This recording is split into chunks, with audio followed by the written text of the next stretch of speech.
Ghana is now cold, and the UK is absolutely warm.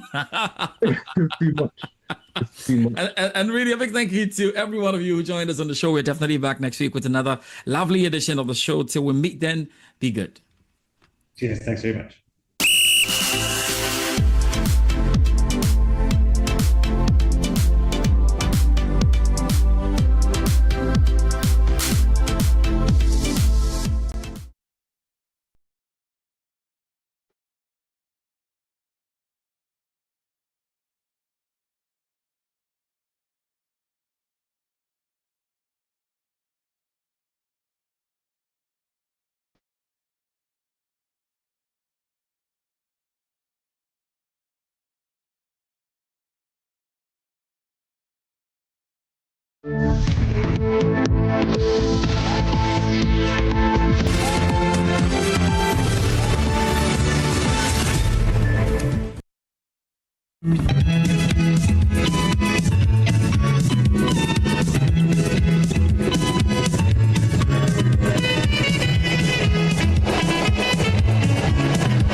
Bank of Africa, as strong as a group, as close as a partner. Where Duraplas goes, water flows. PS Industries has introduced a new roofing system known as ColorLink Plus. Flamingo paint, simply superior. Syntax tank, a strong, a tough. Cherry Tree Properties. We develop spaces as though we were going to occupy them.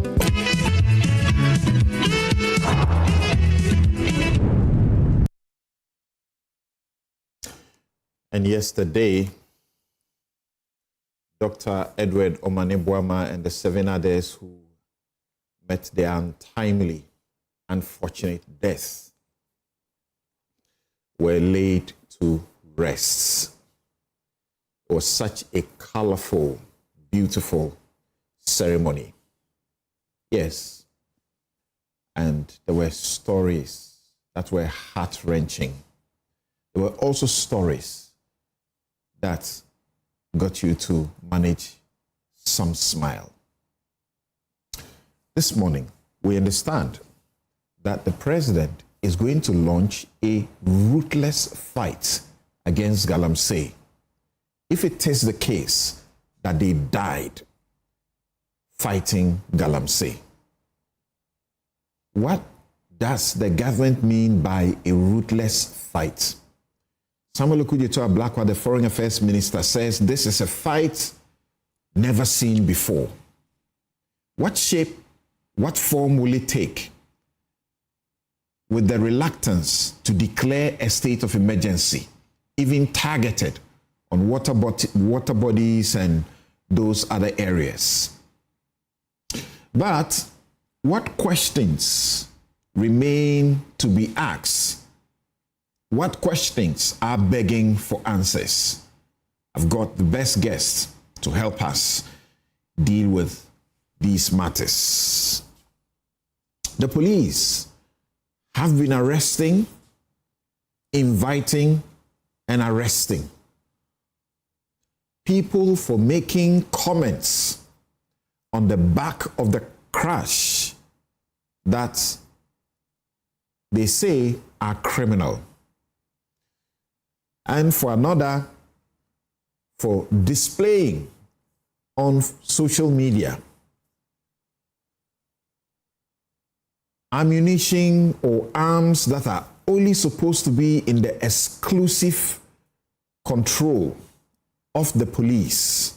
And yet, the man who put photographs of these in social media says these are in the wrong hands and not in the hands of the police.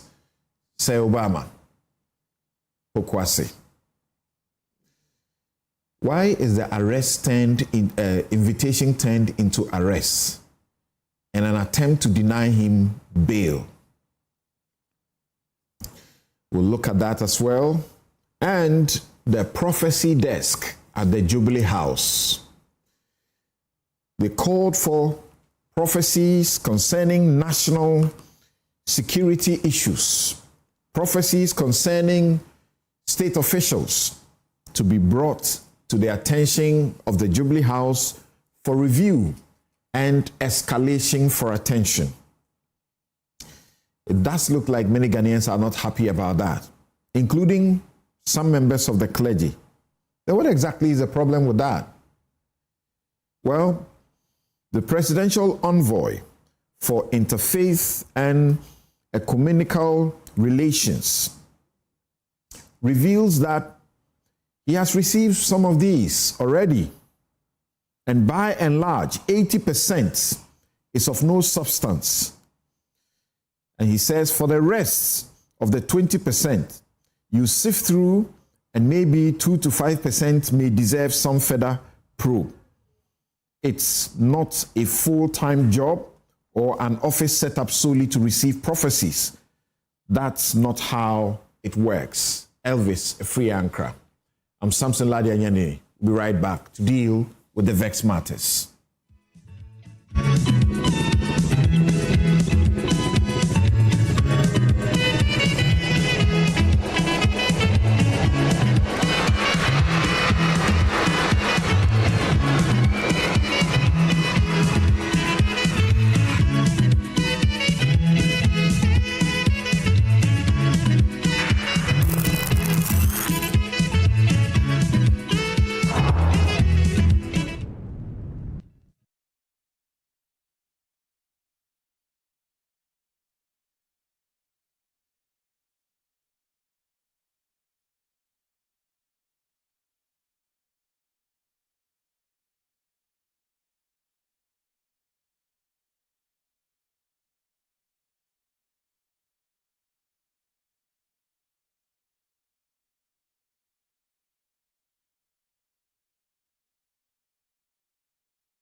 Still, Misaka, and Nemum was a summer brabo, and it can afford Swabrabo. Misaka pensions, Carol. Misaka or the Sika. Misaka insurance.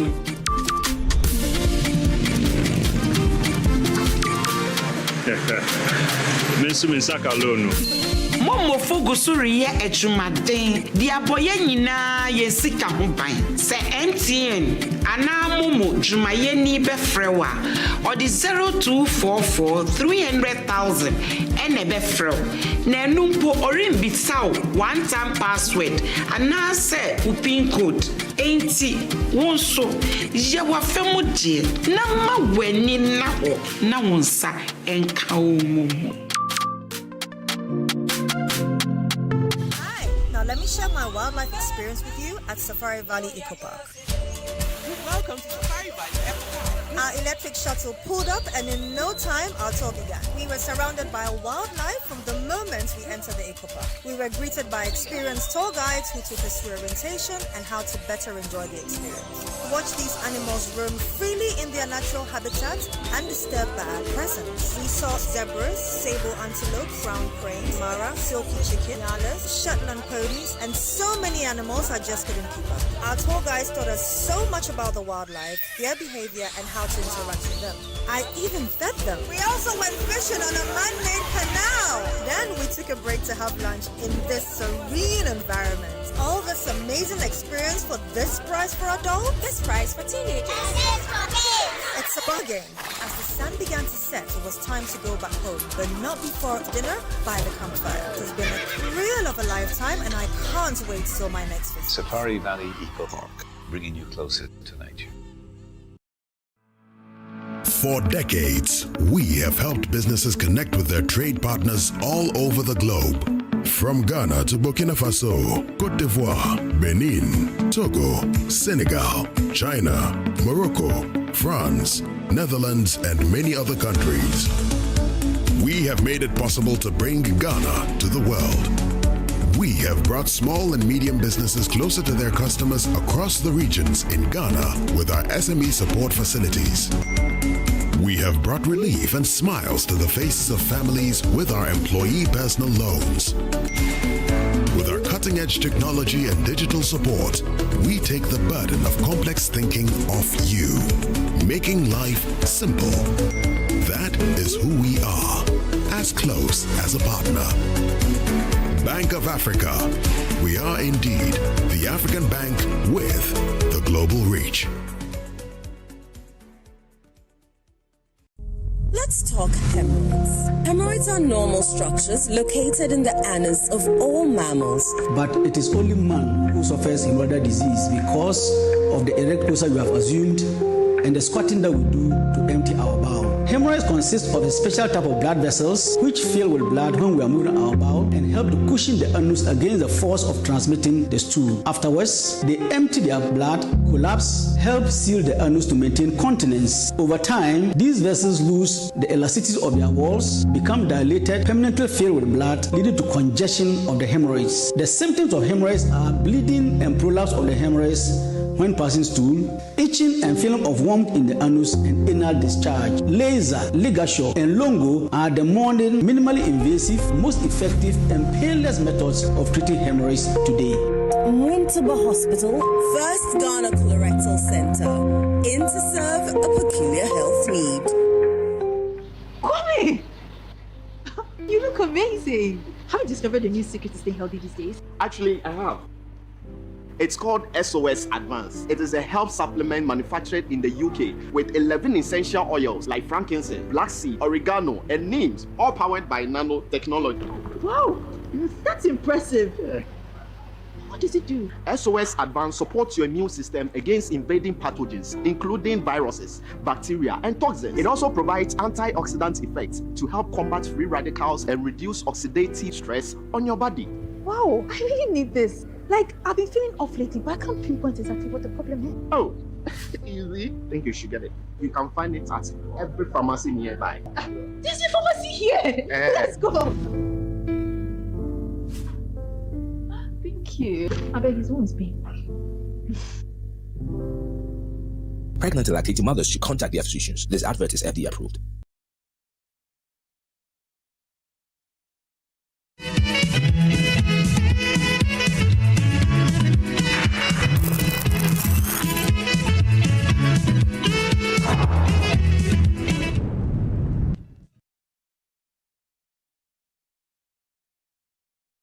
Welcome back. This is Newsfile. It's your most authoritative news analysis platform. And here on Newsfile, as always, we put Ghana first. And to Samson Stake, Auditor General commits high crime. The Auditor General commits high crime. And I'll explain to you shortly why I say so. In 2017, June, Occupy Ghana went to the Supreme Court asking the court to compel the Auditor General of the Republic of Ghana, the Audit Service, by extension, to issue surcharges and disallowances to recover monies misused and stolen that it finds every year in its reports. The Supreme Court agreed with Occupy Ghana and did something. It gave a judgment in which it ordered the Auditor General to do a number of things.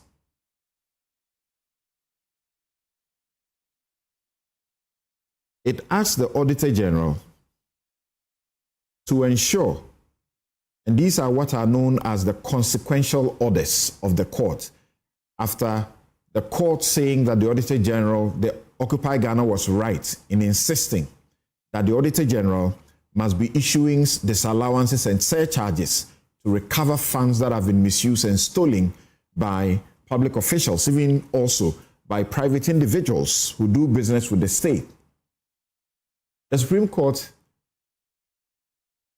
held that as a sequel to our judgment just delivered, we further direct that henceforth, the Auditor General shall take steps to recover the amount unlawfully expended from the person or persons who incurred and or authorized the disallowed expenditure. Secondly, the Auditor General shall also take steps to recover the amount from the person or persons by whom the amount ought to have been brought into accounts. Thirdly, the Auditor General shall also take steps to recover the value of the loss or deficiency from the person or persons by whose negligence or misconduct the losses or deficiencies were incurred. And the Supreme Court was careful in saying whether or not the person is a public servant. And finally, the Auditor General is hereby ordered to take all necessary steps to enforce the decisions or steps taken by the Auditor General that they have noted already to ensure compliance, including in some cases criminal prosecution. Then they made this comment: we have had to issue out the above consequential orders, even though we are happily aware that the current Auditor General, Mr. Daniel Yao Domelevo, has taken steps to train his staff to prepare them to adequately for the hearings in respect of surcharge and disallowance appeals anticipated under Article 187, Clause 7 of the 1992 Constitution. So why am I saying the Auditor General has committed high crime? And what is it? And what are the potential, as it were, punishments that it must suffer? And yet we have not put the Auditor General through that. When we were signing up for the $3 billion from the IMF, Occupy Ghana examined 5 years Auditor General reports. It took the reports prior to when we went to the IMF. And 5 of them, it found almost 3 times the amount we sought to save the economy, that's a $3 billion, had been misused or stolen. And all we needed was to recover those funds. We went to the IMF for $3 billion. Occupy Ghana took the Auditor General's report for 5 years, the last 5 years, previous, and found that monies misused and stolen, as found by the Auditor General, was almost 3 times what we were going to the IMF for. So all we needed was to recover those monies, chase those thieves.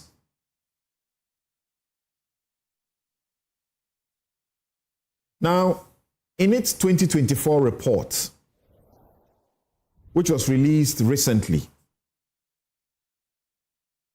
18.41 billion Ghana cedis has been misused or stolen. We need to be paying attention. 18.41 billion, not million, Ghana cedis has been misused or stolen. That is the grand corruption. We have lost almost 80 billion cedis in the last 5 years to misuse and theft. I'm talking about grand corruption. And the trend definitely will continue. It won't change. 2019 Afrobarometer found that we have normalized corruption, and this is where we are. So issuing surcharges and disallowances are important to recover the monies. Why is the Auditor General not doing it? And if you don't do it, what is the consequence? I state that and conclude my take. For the Auditor General's refusal to issue surcharges and disallowances, what are the consequences? Article 2 of the 1992 Constitution says that any person or group of persons to whom an order or direction is addressed under Clause 2 of this article by the Supreme Court, and these were the orders that were done, they were consequential orders, shall duly obey and carry out the terms of the order or direction. In clause 4, it says failure to obey or carry out the terms. Failure to obey or carry out the terms of an order or direction made or given under Clause 2 of this article constitute a high crime under this Constitution, and shall, in the case of the President or the Vice President, constitute a ground for removal from office under this Constitution. The Auditor General is not President or Vice President, so it's not ground for removal. But what should happen? Clause 5. A person convicted of a high crime under Clause 4 of this article shall be liable to imprisonment not exceeding 10 years without the option of a fine, and shall not be eligible for election or for appointment to any public office for 10 years, beginning with the date of the expiration of the term of imprisonment. This Auditor General or any other Auditor General in that office who have blatantly refused to issue disallowances and surcharges, denying us close to 80 billion Ghana cedis, 80 billion Ghana cedis in the last 5 years alone, have committed high crime, and they ought to suffer the punishment, 10 years in jail, and disqualified from ever holding public office. This will be my take. We'll be right back.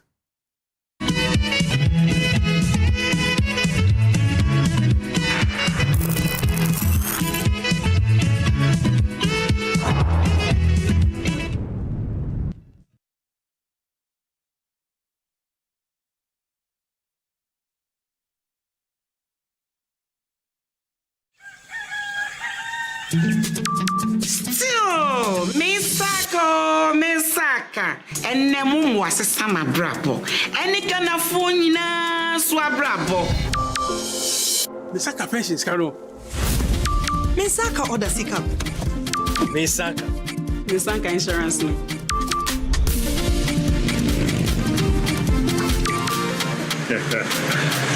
Misaka loan.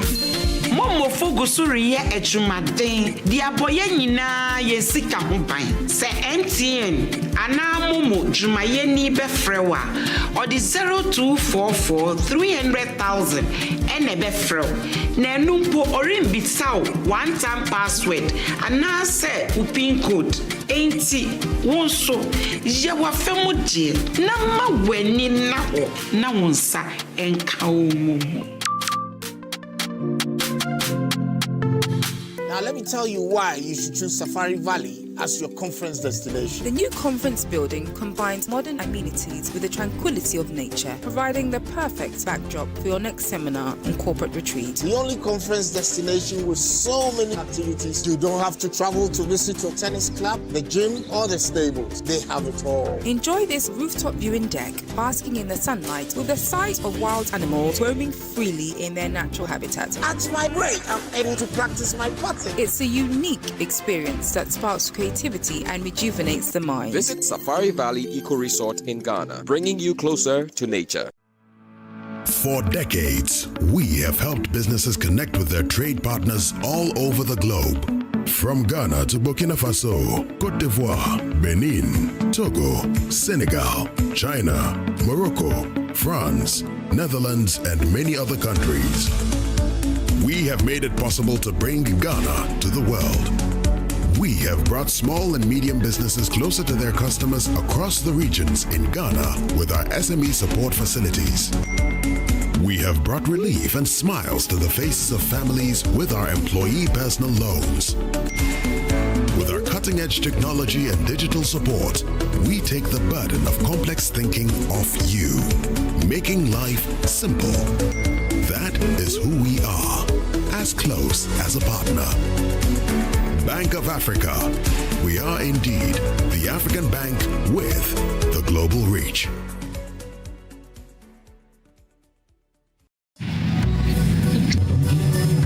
So, Charlie, the deal there, I almost get her.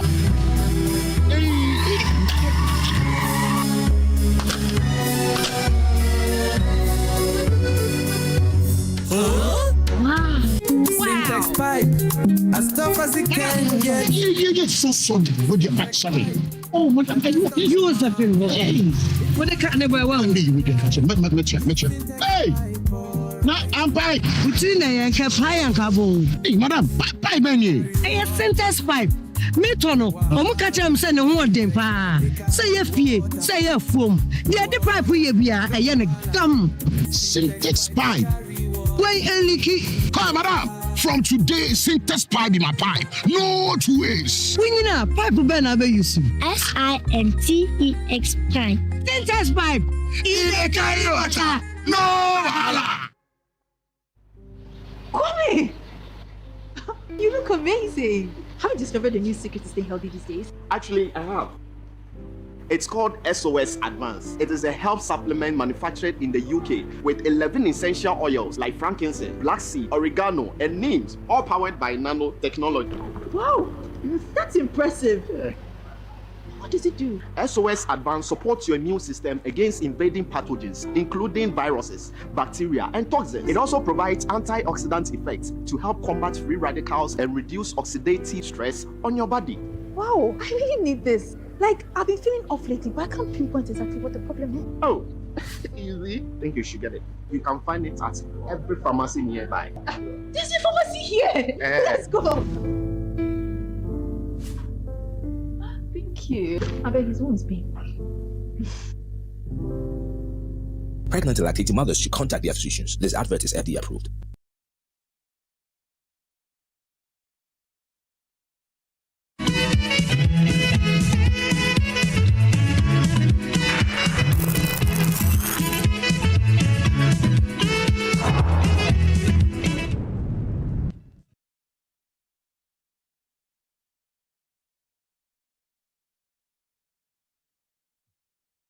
Welcome back. This is Newsfile. It's your most authoritative news analysis platform, and here on Newsfile, we put Ghana first. My guest this morning, and right here in the studio, we have Dr. Kojo Pumpuni-Asante, who is Director, Programs and Policy Engagements at the CDD, Center for Democratic Development. Inusa Fuseli is former MP and Minister for Lands and Forestry. He was also Minister for the Road Sector as well. We will be joined by Communications Director for the Baumia campaign, Dennis Miracle Sabwaje, Professor Kwesiening, a security consultant, Reverend Captain Dr. Henry Godson Afo, Head Pastor, Rehoboth Network of Churches, will be helping us to decode this prophecy review desk at the presidency. But I begin the program first speaking to Awula Sewa, convener, Eco-Conscious Citizens, and Parkwesi Shandoff, who is Media Relations Officer, Ministry of Lands and Natural Resources. Thank you all very much for joining us this morning, ladies and gentlemen. So let me first go to Awula Sewa. Thanks. Okay. We will first speak to Parkwesi Shandoff, Media Relations Officer, Ministry of Lands and Natural Resources. Good morning. Thanks for joining us. Yeah, good morning, Samson. It's a privilege to be part of this morning's conversations. Great. So, as we understand, the government is getting ready to roll out a ruthless fight against Galamsey. That is, if it is the case that we have come to agree that Dr. Mani Boama and the 7 others they met their death in fighting Galamsey. It is your ministry, the ministry that you work with, that organized this program for which they were attending. First of all, this particular program, what was it about? Well, so first off, Samson, once again, good morning to yourself and to the rest of our audience across the globe. The program, which unfortunately was marred by this unfortunate event, is what we refer to as the Responsible Cooperative Mining and Skills Development Program, or otherwise known as the RCOMSDEP. Now, what the RCOMSDEP seeks to do basically is to upskill what we have had in the past. That is specifically the Community Mining Scheme and the National Alternative Livelihood Program, National Alternative Employment and Livelihood Program, the NALEM. The reason we are bringing this on board is that upon examination, we realized that there were a couple of defects with those 2 vehicles. The defects we realized principally was the fact that instead of being communal in outlook, it became an avenue for the political elite to venture into the enterprise of mining, in the sense that for the community mining scheme, for instance, you had people who were sitting, for instance, in Accra. They would acquire the license, they would go through all the facilitation process, and then they would go to the communities and then begin the mining without the participation and the buy-in or the cooperation of the local folks. And we realized that became a problem. So what this latest intervention does is that it now sees the entire process of, or the entire facilitation and the operationalization of the mining in the local enclaves to properly the local people. That way, it is community owned, it is community facilitated, and then of course the community gets to profit from that venture as well. So that is basically how is this program or project a solution to Galamsey? It is a solution in the sense that if you go to many of the local communities, the mining communities, the justification a good number of them have consistently given for getting involved is the fact that they do not have an active economic enterprise. Basically, they do not work, and that is their justification. What we are now doing is that if it is indeed true that they do not work, and maybe mining is what they want to do, we want them to do that in a more responsible and sustainable manner. This time around, not recklessly or arbitrarily. It's going to be done with recourse to appropriate protocols and procedures. But this is already provided for. This already provided for in law, community mining, which the previous administration was also championing. Correct. Correct. But the defect we noticed was that indeed the characterization and the labeling was community mining, but existentially in terms of operations, it was not communal, and that is what the point I was making earlier. That you had people who, for example, were living in Accra. They would acquire the licenses, go into the communities, and then they'll be doing it on their own terms without the cooperation of the people in the community, given that the program was supposed to be communal. That's the problem that we had. So now we are just ceding it completely to the local folks. The local authorities will be involved, the DCs, everybody in a selected enclave in a particular local jurisdiction will be actively involved. It won't have any political interference or any big man, so to speak, coming on board. That's appreciated. Hold on for me. Awala, thank you for joining us. Do you see any difference between this and the community mining project that the Akufo-Addo administration was pursuing? Thank you very much for having me. There are some differences. They are going to short-circuit the issuing of licenses, but that doesn't solve the problem. There are some differences in the framework. But for me, as an environmental activists, what we are looking at is where is the compliance framework? Because the fatal flaw with community mining was a lack of enforcement. The same fatal flaw is in cooperative mining. If you don't address that, you can give the licenses in record time. It can be going to be cooperative mining. You could have put a framework for the sharing. But that does not address the fact that if you don't have proper monitoring systems in place, it will open the door, just like community mining opened the door to more illegal mining. So that is look in the crystal ball and tell me that you have faith that this program will do what the community mining was unable to do, and Galamsey would have ended. I don't. Say that again. That is going to be the case. And let me say also that there's a lot of, I've said that I'm not quite sure that will be the case because I haven't seen any rigorous enforcement framework in place. And let me be also clear. We have concerns from farming communities who say that they don't want cooperative mining, just like community mining, to be forced down their throat. They should be entrenched, the right of communities to refuse it.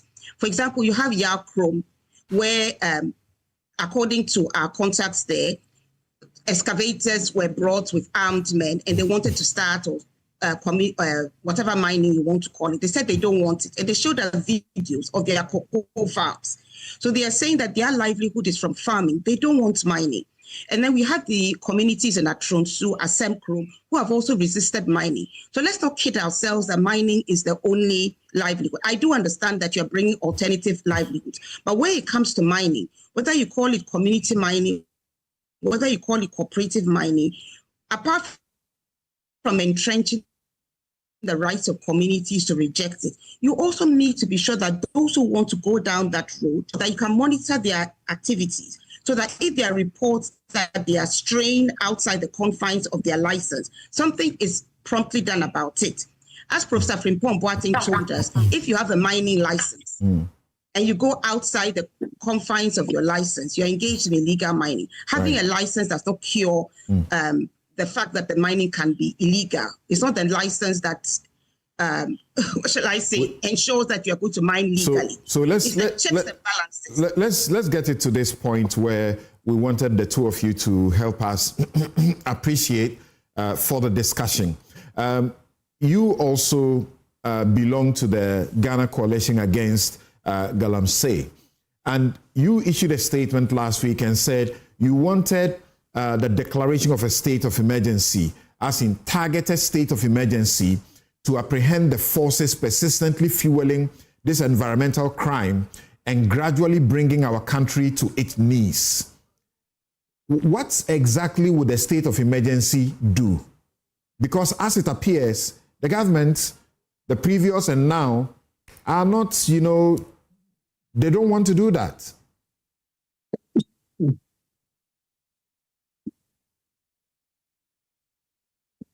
Well, I'm not sure why they don't want to do that. We face an existential threat. Our water bodies are being poisoned, our forests decimated, and we know that our farmlands are also being poisoned. So the poison has entered the food chain. So we are signing our death warrants, and I don't quite understand what we think should be done to solve the problem. Fine, you want to find alternative livelihood, fantastic. Fine, you want to have cooperative mining, that is an option that you are thinking of. But you have to be prepared to nip this in the bud. It's gone out of control. What will the state of emergency do? A state of emergency, as I understand it, will ensure that you're using your armed forces, your Navy, your Air Force to remove the environmental terrorists and their equipment.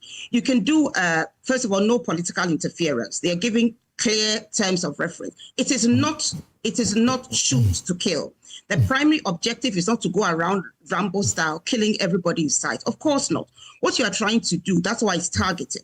What you are trying to do is to go to the hotspot and remove the environmental terrorists and their equipment. So of course, if they open fire to defend yourself, you will return fire. But that's not your primary objective. Your primary objective is to go maybe 2 or 3 hotspots at the same time.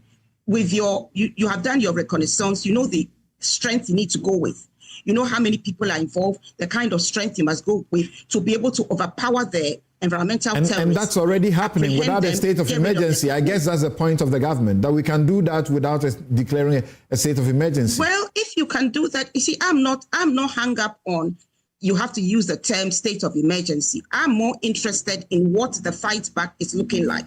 As we speak right now, I can't see what it's looking like. We were told that 9 forest reserves had been reclaimed, the 9 forest reserves that were no-go areas. One of them included the Jimera Forest Reserve. Our information is that the environmental terrorists are there. Recently, according to the information we received, I'm not there to verify, but credible information is that 50 excavators went there. Okay. Earlier on, forestry staff who had gone there, believing that they had actually been reclaimed, were ambushed. And it is only by God's grace that they were not murdered. So we can see that although efforts are being made, they have not been sustained. Okay. And we also have to say that you need to have a number where the community, it cannot be just the, do what, if I can just finish, you can see excavators going there. If the police command, national security will not do anything about it, at least the community should be able to have a number where they can call and there'll be a rapid response. We don't have to wait for 50 excavators to get there before we set up. All right. Thank you very much. I need you to state one more time and finally that as far as the coalition against Galamsey, all of you from your different pressure groupings coming together, as far as you are concerned, the targeted state of emergency is non-negotiable from this point, correct? I believe eco-conscious citizens believe we are part of the platform. We believe that you need a targeted state of emergency. But I'm not hung up on words. If you don't want to call it a targeted state of emergency, but you do all the things, you want to make a banana cake. You don't want to call it banana cake. You want to call it mango cake. But you are going to use the ingredients of a banana cake. So be it. It's the results we are interested in, not specifically what you call it. I said finally, did you have some disappointment, as I'm hearing from some people, that they had expected the president to make certain statements to this regard yesterday in his speech? Yes, I would say that too many people have died, from children who are falling into open pits and drowned, the police officers who drowned chasing illegal terrorists, the forestry staff. I mean, we have journalists who have been badly beaten up. And then we have the tragic deaths of the 8 persons, 8 lives, further lives ripped apart. So what we expected the president to do, as he himself had earlier on, before the crash, stated that we face a national emergency. What we expected him to do is to draw a line. There are going to be no more deaths that we can avoid. And if he doesn't want to call it declaring a state of emergency, this is what we are going to do so that the illegal miners, the environmental terrorists, have no hiding place. They need to leave our water bodies. And we cannot hide behind livelihoods. All right. You cannot, because you don't have a livelihood, poison the whole of Ghana. Thank you, Awula Sewa. Thank you very much. She's with Eco-Conscious Citizens Group. And also, she is with the Ghana Coalition Against Galamsey as well. Now, Papasi, why the inertia, or shall I say, the complete disregard for this demand for targeted state of emergency on those water bodies, on those forest reserves, so that it becomes a completely no-go zone? Nobody dares get there. I think it is important for us to understand the context of our earlier demands for the declaration of a state of emergency. Indeed, before the current government came into power, there was that rife call that the government then, the new Patriotic Party government then, should declare a state of emergency. That advocacy was viral because at that point, indeed, we have a total of, just for the records, we have a total of 288 forest reserves across the country. Out of this 288, it is 44 that have been besieged. Now, in these 44, back then, we had 9 that had been completely taken over by armed illegal miners. And I think we have to put emphasis on the fact that these were armed. And the extent of their operation was such that even the security forces could not go into those 9 enclaves. And it was because of the intensity of that situation that we repeatedly were calling for the declaration of a state of emergency.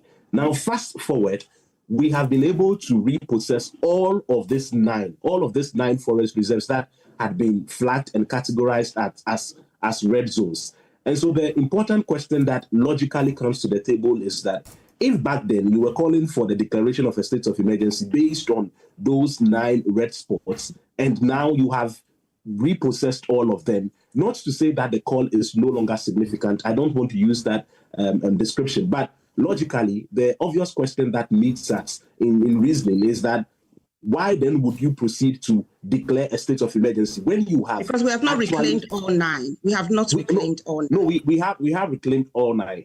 That is on record. All 9. Jubilee Forest Reserve is still under siege.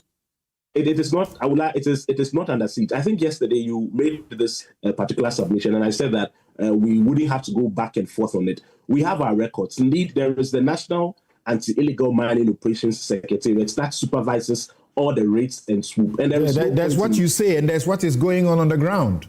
Yes, but what I say is an absolute reflection of what is going on the ground. Indeed, we can give the room to an independent arbiter to verify the claims. But I am saying Awula is independent. That's what they are involved in. Maybe perhaps we need an additional voice of verification. But what we are saying, Erastus Asaredonko. But he has not discounted the fact that the 9 have not been repossessed. He has not done that. The point he made, I think I should clarify Erastus's point. The point he made that I observed was that despite the repossession, Jubilee Forest still had pockets of illegal miners there, and that is normal. Of course, having repossessed the forest, they would not really want to give up. But the good news, however, is that there is the National Anti-Illegal Mining Operations Secretariat that has barricaded all of those areas such that those people we have cleared out do not return. So back to the issue. Indeed, if it was 9 forest reserves that had been heavily besieged, that had become red spots, if you have been able to, as it were, repossess all of them, it then begins to appear moot the conversation around the declaration of a state of emergency. Because if you do it, where is the target? Your target previously was the 9. The 9 have been repossessed. Therefore, where are we going again? But that is not to also water down on the need for more combative approaches. If, as of now, because we are at this particular junction, if we realize that there is the need to perhaps consider such conversations again, I'm sure we will do that accordingly. But something I also want to chip in something that is very critical. Apart from the declaration of the state of emergency, there's also been a lot of conversation around the repeal of LI 2462. Indeed, what had been done previously is the fact that a section of that regulation had been amended, which now effectively takes away the discretionary power that earlier the president had to give room or permission to forest reserves. The good news, however, is that, and I could say authoritatively here now, is that there is a renewed conversation on LI 2462. And in the not too distant future, for example, as we are moving into the coming week, there will be an appropriate communication in that particular respect where the repeal is concerned. Because what we have done now, if you ask me, is to take away... You are rethinking the complete repeal. Is that what you're suggesting? No, the calls have been for the complete repeal. What yes, we had and you are thinking, you are now considering that. Is that what you're saying? That conversation has been had. Indeed, there was a crunch cabinet meeting that exhausted that possibility. And so the final outcome will be communicated very soon. Thank you. Thank you very much. And please, can I come in very, very quick? Please do. I've just received a report that regarding the barricades of the 9 reclaimed forest reserves, I think we need to rethink this. I've just received a report, I can't name my source, that is not the case. That it is not the case that we've barricaded 9 of the, those forest reserves. Well, I cannot reveal my source, but that is not the case. I've just received information from somebody listening to the program. That's fine. Something the point I'm making in just 30 seconds is that I don't think we should go back and forth on whether the repossession is effective or is superficial. We can all independently verify, so we can go ahead and do that. But authoritatively, the record we have and the constant updates we have from the National Anti-Illegal Mining Operations Secretariat is to the effect that the repossession is absolute and not compromised. Thank you, Pakusi Shandov. So Yes, let's now get back into the studio. Dennis, thanks for joining us. Thank you. Yusuf Saini, where do you stand? We are hearing that the president is going to commence a ruthless fight. According to the Foreign Affairs Minister, he says this is a fight never seen before. And people are getting disappointed that he's not giving the signals. And at least yesterday he had the opportunity to give that signal, as Aula says, that this is where we draw the red line. Yeah, Samson, I think that I need to say good morning to you, my good friend, Dr. Kofi Asante, Kojo Asante, and Miracles. I've not seen you for some time. Wow. And to say that yesterday was an attempt by a country deeply traumatized by what happened on the 6th of August to bring some form of closure. So the president was quite conscious of what he was trying to achieve. A non-dilution of the tragedy and the effect on the national consciousness of what happened on the 6th.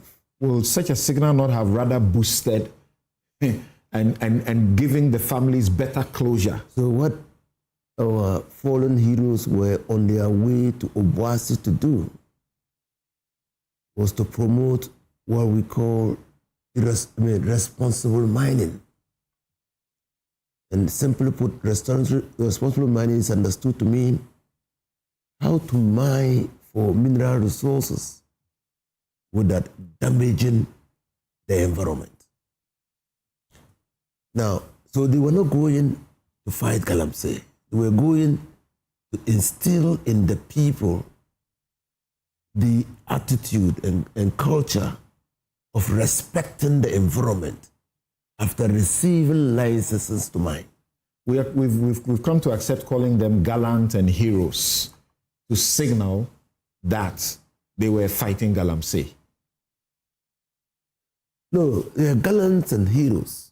One, because that is the utmost sacrifice of any public officer, any citizen of this country who elects to serve the country. That's the ultimate sacrifice. It's like a civilian, a country in war, and a civilian electing to be drafted to defend his country and dies in the process. So they sacrifice their lives for the country. That's why they're heroes.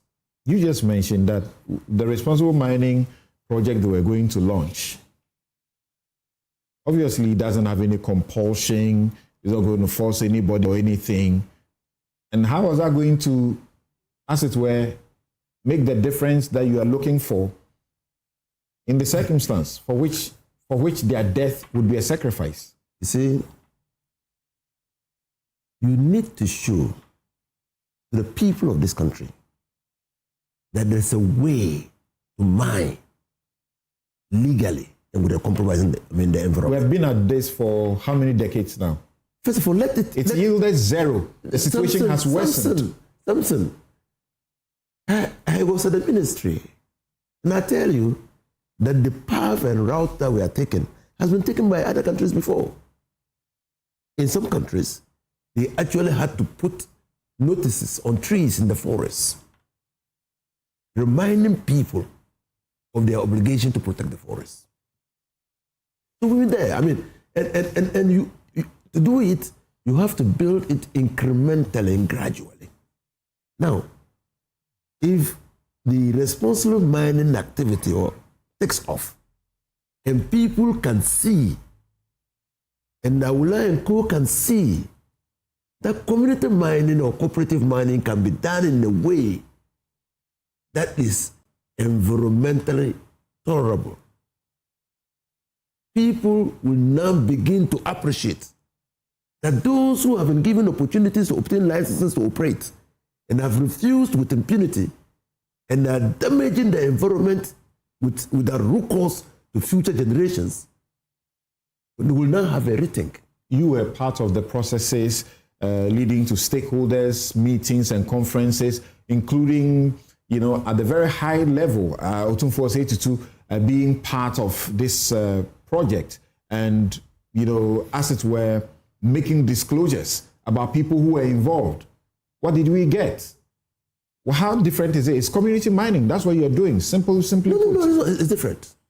So Shandorf has told you it's different. And when we were here, we said it. The community mining was an escalated form of Galamsey. Who were the people? I mean, it's important for Shandorf and Co. to let us know who were behind the community mining. Who received the licenses to engage in community mining?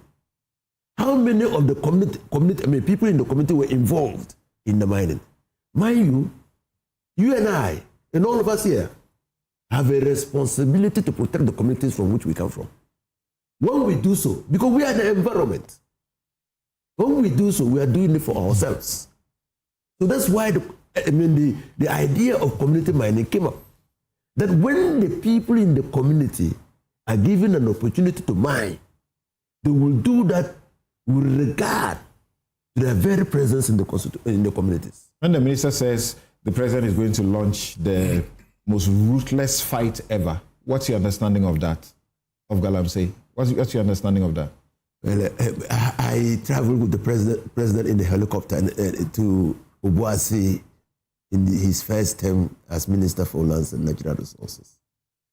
The president is deeply aware of the devastating effects of Galamsey on the lands. We flew very low and we saw the pits. Now, the president at that time was of the view that we should immediately start an activity to reclaim the degraded areas. An activity to tick the box? We have been doing that, just ticking the boxes. We didn't even do it. We didn't even do it. I mean, he was voted out of office. He didn't do it. Now, when you said he's going to launch a vigorous campaign against Galamsey, I'm taking it from the point of view of the fact that he's keenly aware of the distraction. He knows what should be done. He's lots officers of state in the fight against illegal mining and also to bring about responsible mining. And so he will now have a keen sense of agency in how to deal with this matter. A sense of urgency without a state of emergency. Well, so you recall that I was one on this very platform who said that the president had a moral integrity to deal with. But subsequently, I've engaged him. They said, look, sir, we are doing exactly what the state of emergency will do. We're putting in place structures to ensure that people do not engage in mining with impunity. And that no matter who you are, if you engage in illegal mining, you'll be caught and punished for it.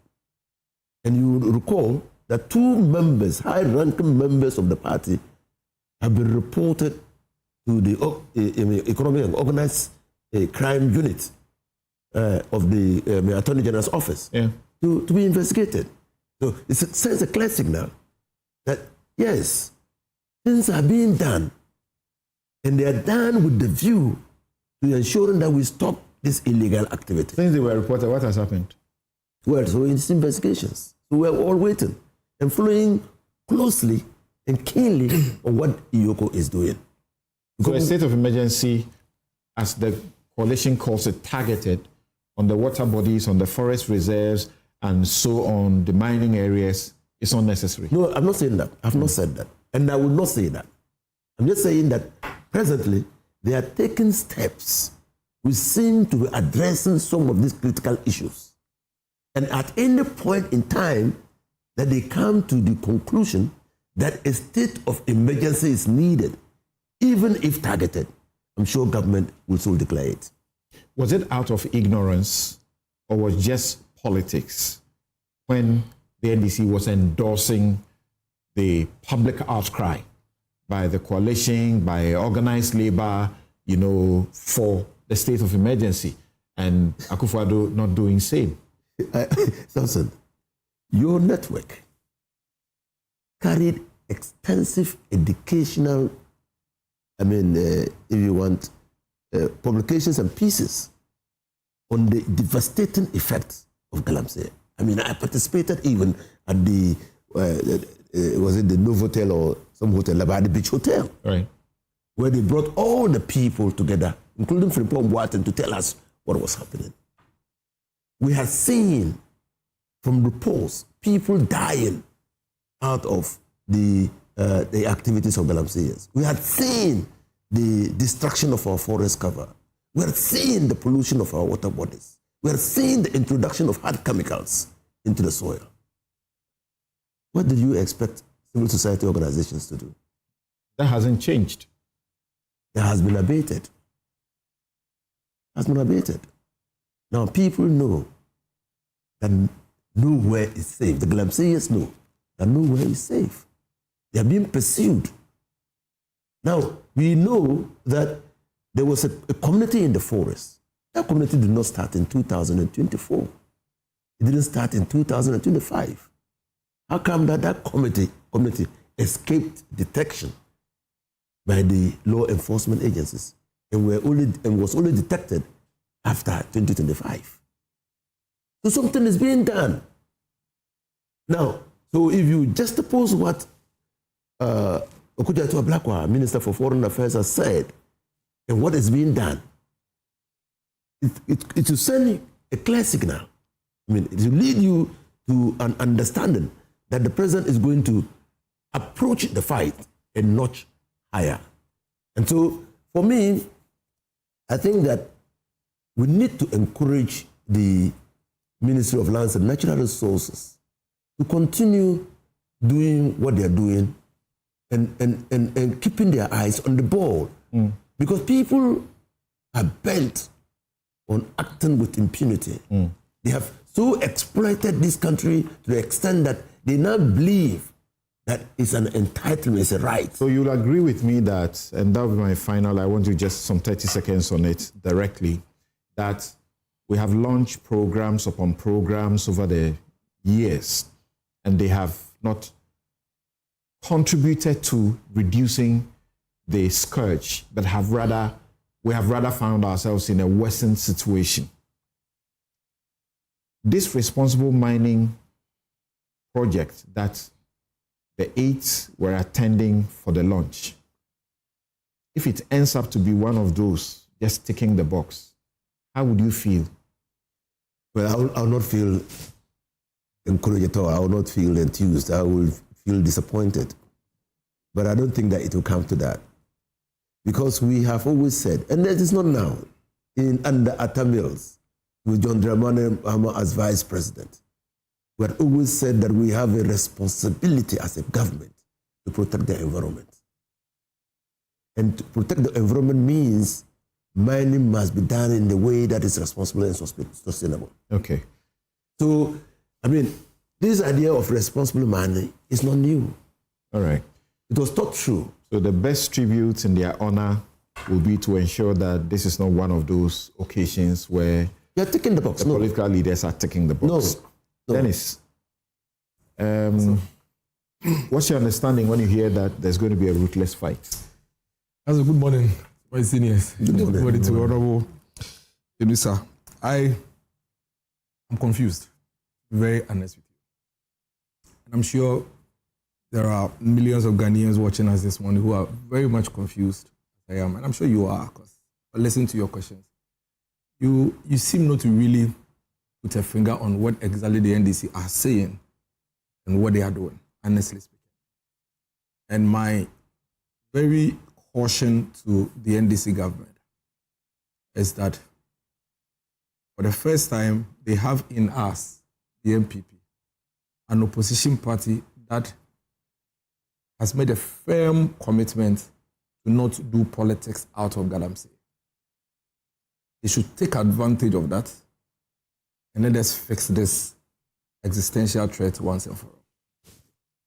If they fail at it, posterity will judge them.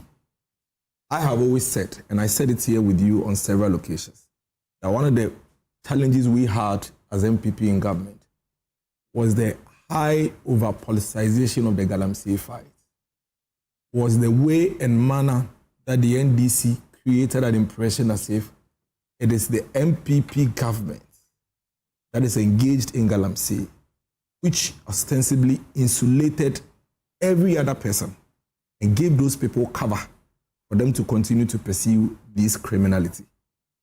And so it made it very, very difficult for the government then. I am begging them, and I listen to the PR for the Lands and Natural Resources. He's not helping the country. You sit on TV and you tell the whole country that we've taken over 9 forest reserves, and so you are creating an impression as if Galamsey is no more or is not at a high ascendancy, for which reason there is no agency. You're not being truthful to yourself, and you're not being fair to the country. Samson, if you go to TikTok, and I have it here, there is Galamsey TV. Oh yeah. Galamsey TV. They have 4.6 million likes. They have 591,300 followers. They post every day. Their least liked post has 2 million views, 2.8 million views. Least liked post? Least. It is in this country. It is on TikTok every day. The last time they posted something was 15th August 2024. This is Galamsey TV. The person who owns the channel has his phone number on the channel. Is here. So why are you doing this? We are under threat. MPP could not fix Galamsey. You campaigned with it. 2 weeks to elections, you and your friends called for a state of emergency, saying that if the MPP refused to declare a state of emergency, the whole labor union, organized labor, should go on strike. There was heat on the government 2 weeks to elections. I personally was being chased by my friends like Kenasibe and Professor Jampo to get Dr. Mahmoud Bawumia to sign an undertaking. I took it to Dr. Mahmoud Bawumia. He signed it. I took the copy and I sent it to Kenasibe and Professor Jampo. Everybody was alarmed. No government, no political party in the history of our country has been under immense pressure than the Akufo-Addo government in the last 2-3 months to the elections. And the crime was that there was Galamsey, and the narrative was that people could demonstrate for 1 week on our roads saying that it is the Jubilee house, that the president is the one that is leading the charge against Galamsey. It is the government functionaries. I kept telling them, you are allowing the criminals to go away if you continue this way. They said, no, it is you people. To the extent that cabinet ministers today went on Twitter and we just independently confirmed the Twitter page. The Galamsey page. TikTok page yes. of the Galamsey News. Yes. And that's just one. That's just one. You're just about to say something. The cabinet ministers, including Sam George, my friend Felix Nku, Joyce Mokhtar, Bawa, Mokhtar, and all of that, they were on Twitter. They said that if the president wants to stop Galamsey, he needs only 2 weeks. That there is no serious president in this country that truly wants to solve Galamsey that will not do it. And that is why when I come in the morning and I hear the NDC people say, we are now going to embark on a ruthless campaign, I am confused. So what were we doing all this while? For the past 7 months, what were you doing? Were we not here? When I came to city and I told you that the NDC government has not done a single new thing in the fight against Galamsey. Not new, not one. You can't mention one. Mention one new thing, one new strategy that the NDC government has initiated since coming to office in the fight against Galamsey. Which president or which government embarked on arresting and attacking Galamsey site than Akufo-Addo? He did it with you. If today there are media people flying drones and moving in Galamsey site, it was an Akufo-Addo initiative together with the media. It's not an NDC thing. I have a story here on My Joy Online. As at October 2024, My Joy Online was still reporting on arrest of Galamseyers. This is the Subi Forest. This is it.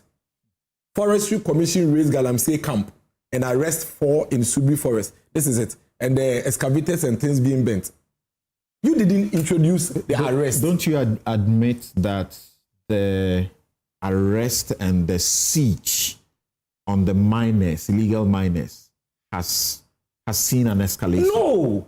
No, it hasn't. A whole community that existed without our knowledge, has been removed. There are still communities that exist today. Speak, you get the police encountering is it Bontifo or whatever? Stop it. Please. Samson, stop it. There are more camps, more communities that have been bent in this country, even under Mahama number 1. What are we doing to ourselves? Why? Why are we allowing the government to come and tell us that because we went to one community and dismantled the community, we have done an extraordinary thing, even under Mahama number 1. Do you know when we started burning communities and excavators? Under Mahama number 1, 2013, 2016.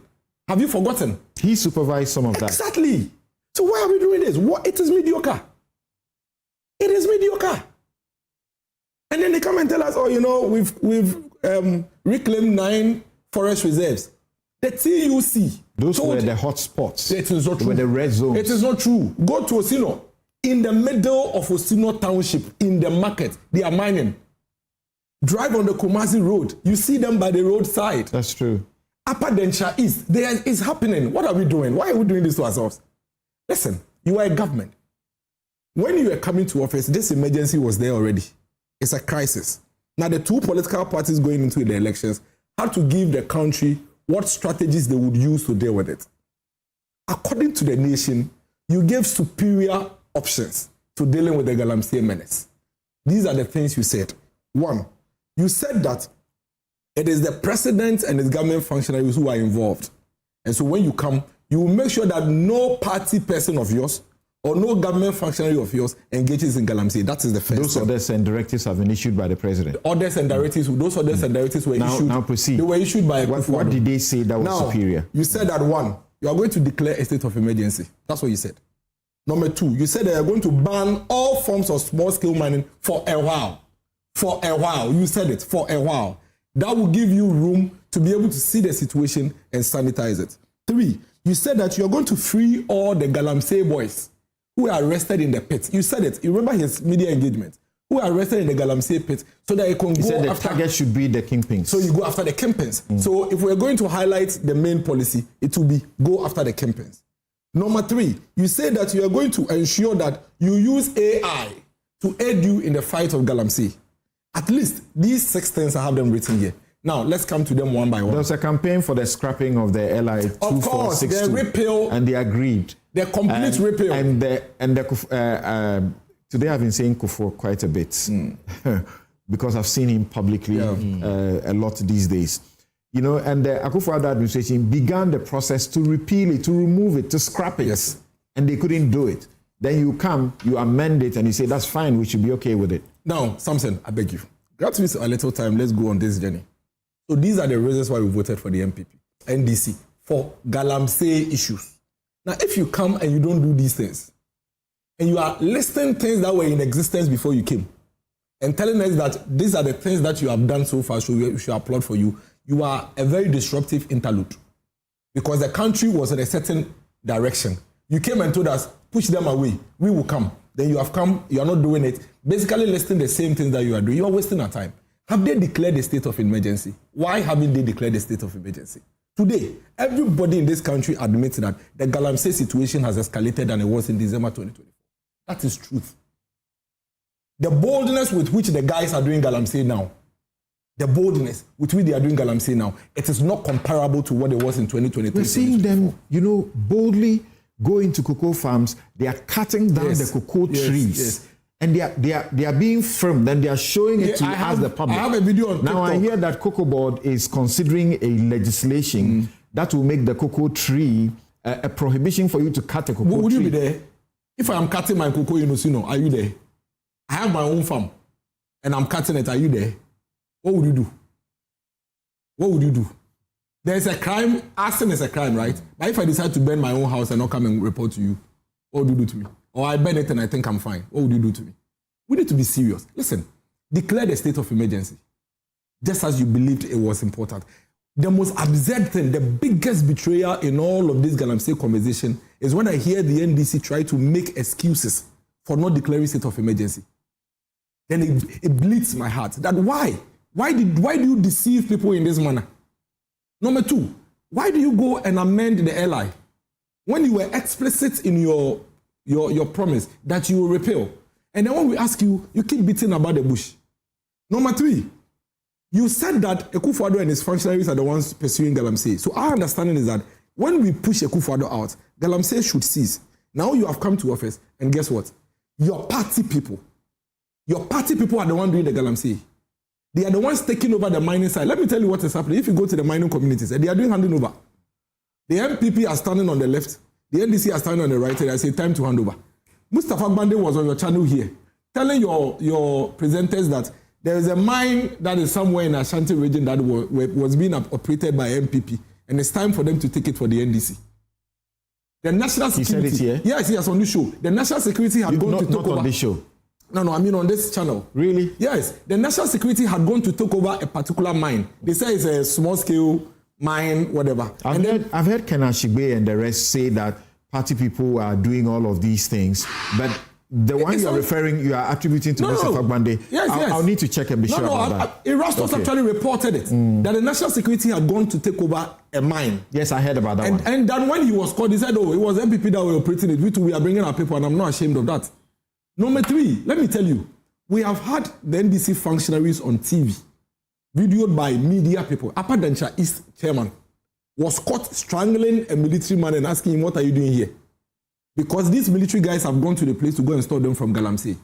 The Ashanti region executives, Western region, the Awin Traditional Council, Awin Traditional Council wrote a petition to the president that the member of parliament for Awin, the NDC member of parliament for Awin, is engaged in Galamsey. This thing is going on across the country. We are under threat. The country admitted that we were in a serious problem. You gave us specific promises. You have come to office. You are not dealing with it. The responsible mining that Honorable Inusa speaks of, that he says that they were going to go and deal with it. And I agree with him. Responsible mining is the way to go because it is very difficult for you to tell the people that you are on the land and we are not entirely going to allow you to do it. But that is not new. They were going to relaunch a program that is already running. And you realize that when you ask Honorable Inusa, he made the point that, who were doing it? It was NPP people, sort of like, but it's a program that was in existence. My point is that the NDC are gradually disappointing this country when it comes to the fight against Galamsey. The manner in which they have taken over the Galamsey site in this country, the way in which they have invaded the forest area and the riverfront and destroying it by their party people. We beg them. This is not the promise they made to the people of this country. What we need them to do is to quickly backtrack. And when I hear the president say that they are going to go ruthless, I am not expecting anything different. Is the minister saying it for the president? So the minister, Foreign Affairs. I don't know why the Foreign Affairs Minister announcing the president's position on Galamsey, but just maybe he said it in a meeting. But the point I am making is that, Mr. President, all you have to do is to refer to your voices, refer to your videos, refer to the promises, and simply implement them. Okay. If you implement the promises you made, and we don't even get results, the country would at least admit that you have done what you say. So, Kojo, we are waking up today and we are being told that about 5 people are feared dead after, this clash between residents of Manso Bonteso and the anti-Galamsey, task force. How daring the people can be in a community where reportedly those who sought to attack the armed team were reportedly led by the assembly member. And they were, pelting stones, at the team. Well, they managed to overcome them, and so arrests have been made. And we are told that about 5 people are feared dead in this situation. When you hear that there will be a ruthless fight, what's your level of trust in that, pronouncement? At this stage, let me say I'm still very skeptical. There are three issues that have to be dealt with and have to be dealt with simultaneously. What the community mining, responsible mining, this is all about the benefits of mining in the community. This has been a long-standing contestation. What you have in Niger Delta with oil and all of those things, it's the same issue. People are in their villages, concessions are given, people come and mine, they leave. The town is as it was 100 years ago. And the longer people see this disparity and this unfairness, they are willing to do things that, ordinarily communities will not do in order to make a stake. Illegal mining has offered that pathway, but it is then opened up a whole level of criminality that also has to be tackled with enforcement. Then you have the regulation part, that even if you're doing the responsible mining, how are you going to ensure that you don't actually, increase the externalities that is being created by all these illegalities in the communities? At the moment, the licensing, which regime that went on for, created so many mining, you couldn't even tell between what is legal and illegal anymore. I'm sure even when you begin to look at boundaries, it becomes a problem.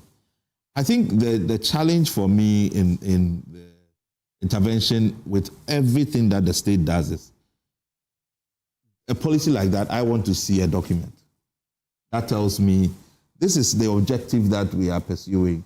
These are the targets. These are the ways in which we can show evidence. We're being told that the difference between this responsible mining project and the community mining, which was also supposed to be for responsible mining under the previous regime, is that the community mining, you had people in town going to be the ones who were taking over whatever it was, setting up the community for the mining.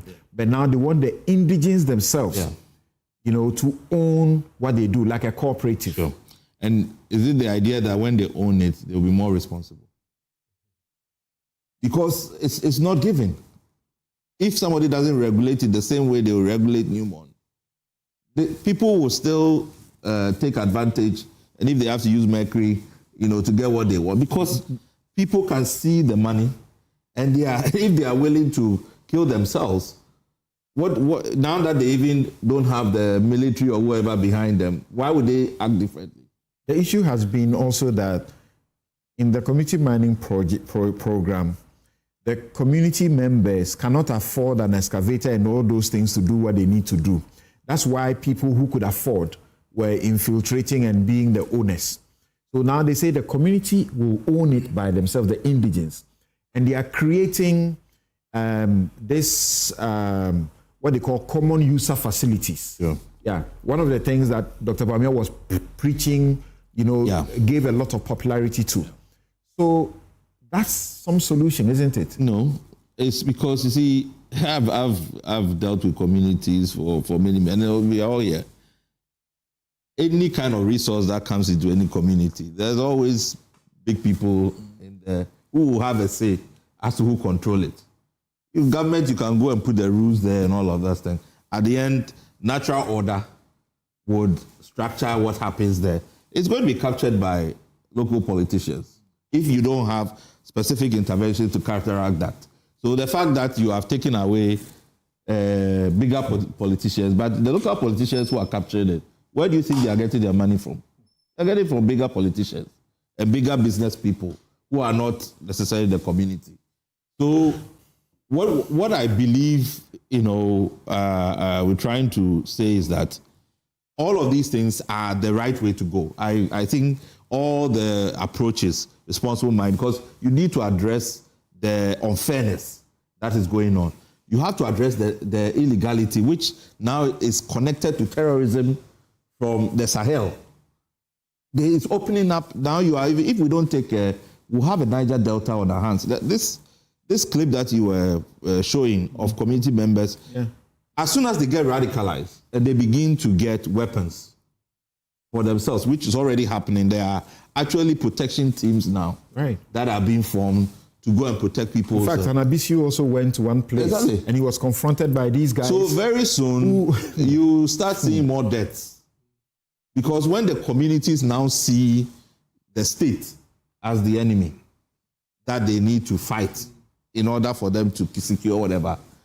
There's a lot of engagement. That's why I agree with Honorable when he's saying that there has to be a lot of talking, even as you are trying to deal with the criminality. All right. The chiefs all have to be involved. So what I listened to all the conversations that we are not agreed on how to measure progress, because the systems of reporting and monitoring is being done in silos.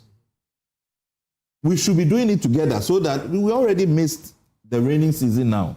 Because if we had said that, okay, for these communities where there is intense galamsey, we even had targeted state of emergency. And the state of emergency for me is a posture. It doesn't necessarily have to be that, but it's just the posture of the state that, okay, this area is it. We want to reduce this water quality. The mercury is already hitting the water table in certain places. So we are far beyond, measure. We need to take very drastic action. So I believe that the state of emergency is really just, for me, as I said, it's a posturing. And we need to still declare that what do we want to see change in the next 6 months in this area.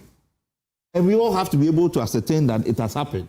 We don't want the anti-illegal Galamsey task force. You were talking about something, Doc. You were talking about something. How do we treat that bit of it? The involvement of the high-ups, the politicians. Yeah.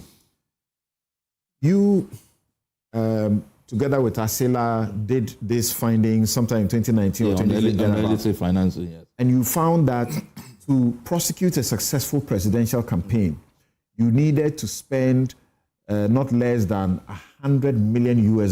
Yeah.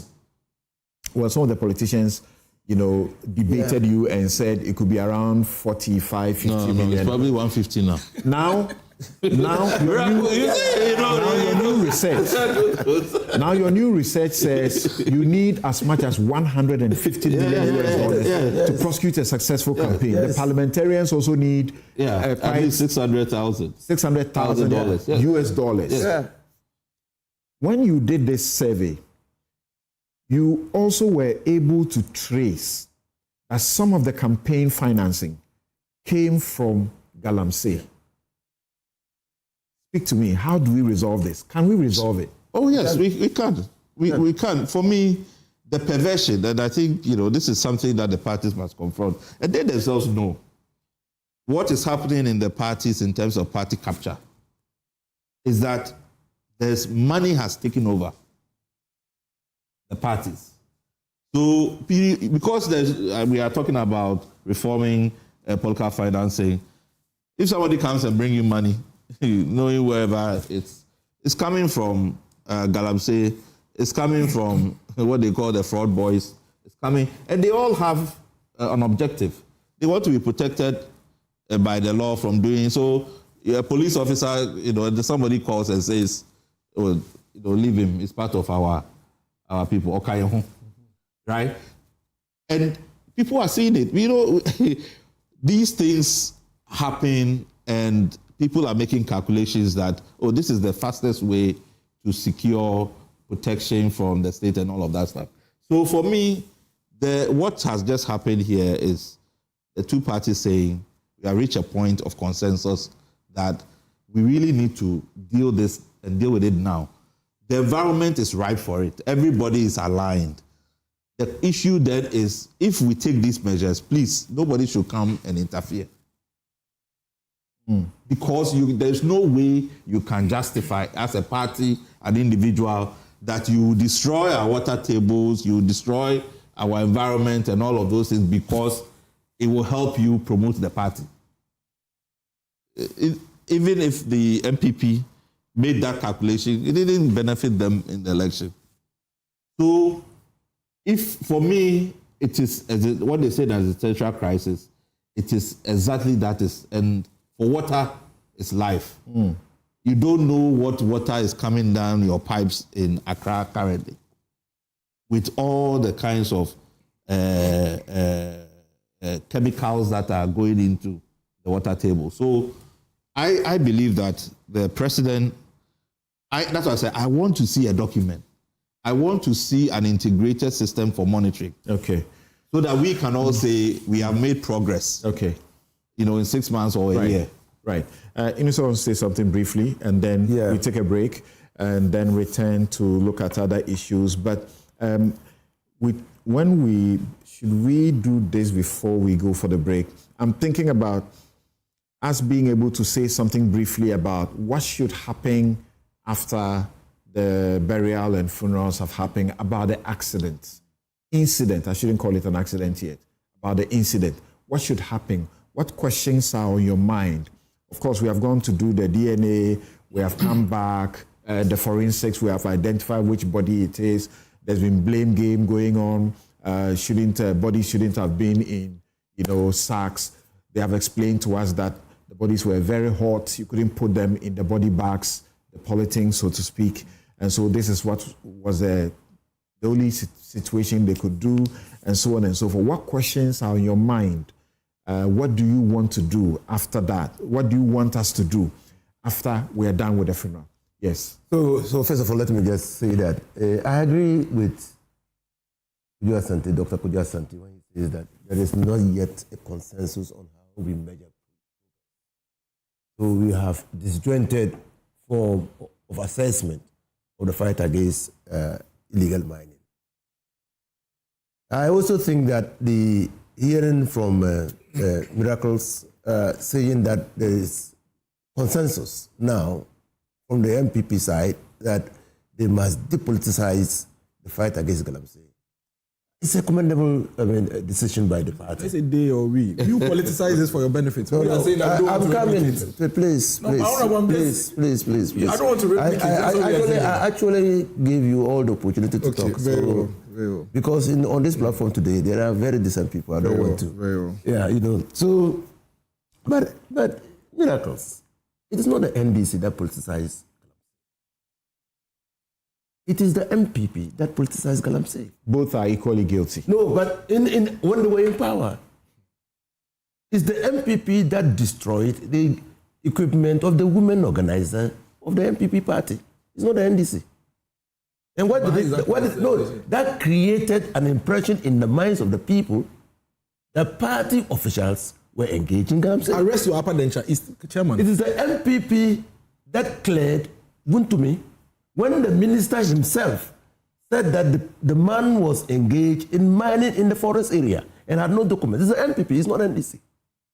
It is the MPP that instructed, it's the president actually, acting through the chief of staff, Fremo Pari, who directed Frimpong Barton to produce a report on the fight against illegal mining before leaving office. It's not the NDC that when it comes to the politicization, no. I mean, a fair measure will show that both parties are guilty, but the NDC may be more guilty at the time, particularly in the 2020 election. No. When we went to those Galamsey fields, everybody was confronted with the menace. Everybody was shocked that we could have a government. And it is not only the NDC. But you went in there and you were telling them how you were going to protect them instead of dealing with them. Anyway, let's move to the next. The third thing is that, look, you say Galamsey has escalated. You see, this is what we do to ourselves. Now, he said that without providing one shred of evidence. But we all know the reports of Erasmus Donko, who says that from what is happening on the field, it appears that Galamsey is abating. Erasmus has said that. Erastus. Okay. Has said that. Okay. And so please, let's all agree that we are at this point because we have not yet arrived at a consensus. So we have moved on from the Galamsey discussion. Let me give you some information. Just a second. So I understand that we'll pick a quick comment on this subject with Henry Godson Afo, head pastor, Rehoboth Network of Churches. He's joining us for the second segment. I understand that he will comment on all the issues as well. So briefly, also, for what do you have to say? What's our solution? What should we be doing going forward? Thank you so much. First of all, let me greet all my lovely friends and brothers in the studio. Great submission by all of them. But I'd like to start with this quote, Samson. The day we start depoliticizing major national issues, we'll start making progress, and we realize that national development becomes inevitable. Unfortunately, I think Ghanaians ever so often have seen our key political players and people that we've entrusted the nation into their hands. Sometimes, unfortunately, and I think we are witnessing it a bit this morning, the blame game. It's MPP, it's NDC. When do we draw the line and look at the issues on the ground? We are talking about issues here which affect our national security. It has serious national security implications. The resources, we're talking about water, we're talking about farmlands, food security, and all of that. And unfortunately, we're now hearing and seeing people being armed.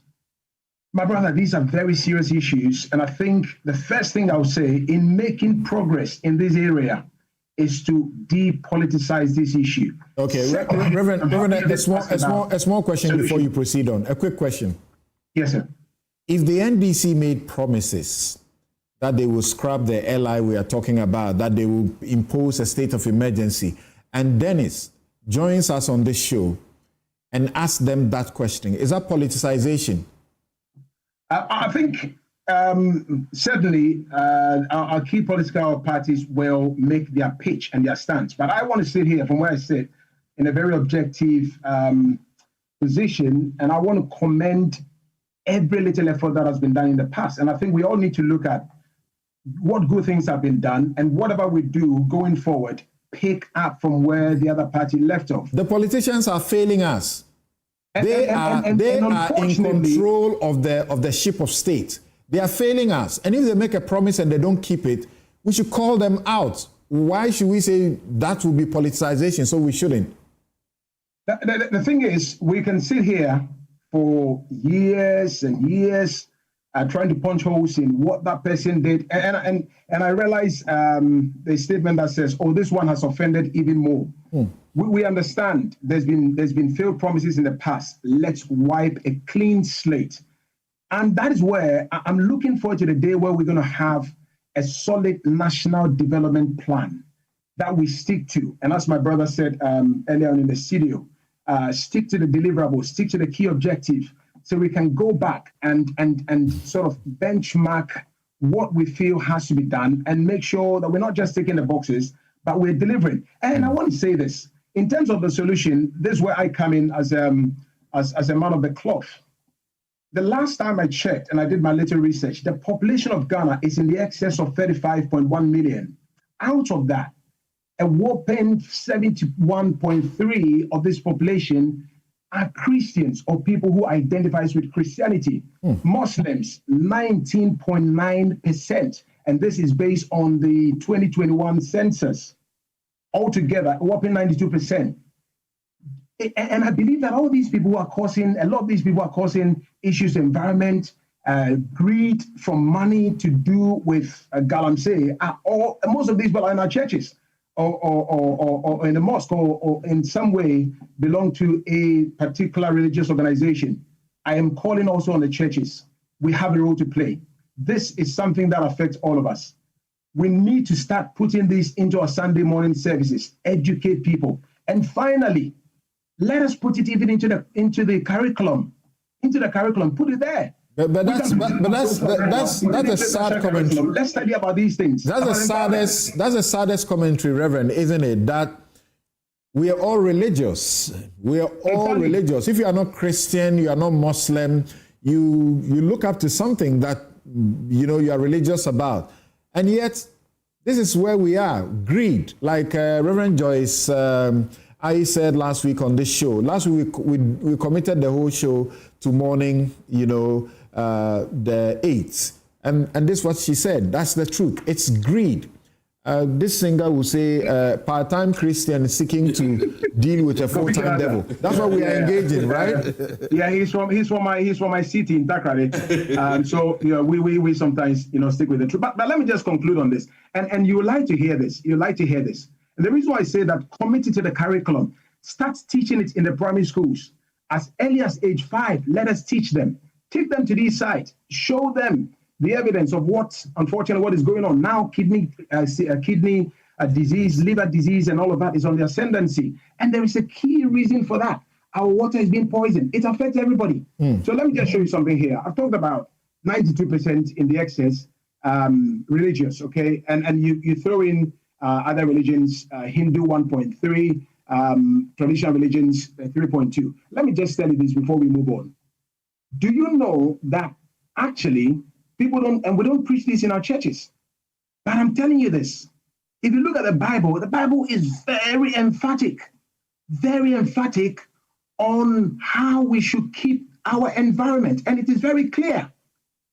If you look at Genesis, God created man. God put man in charge of it. Genesis chapter 2, verse 15, it says, keep the earth, be fruitful and multiply. Genesis chapter 1, verse 26. Feel it. I'm coming to this. If you look at our brothers, the Muslims, the principle of Khalifa also is very, very, very strong on humans as stewards of the earth. And again, it's in the Quran. You look at 6, verse 141 and all of that. So we've got a point here where we need to really thank God for what the politicians are doing. And I want to commend the president saying this. And I don't fault him for saying that. Because unfortunately, whether directly or indirectly, we've lost 8 gallant people. I watched the thing yesterday and I was sad. The whole day, my day was just messed up.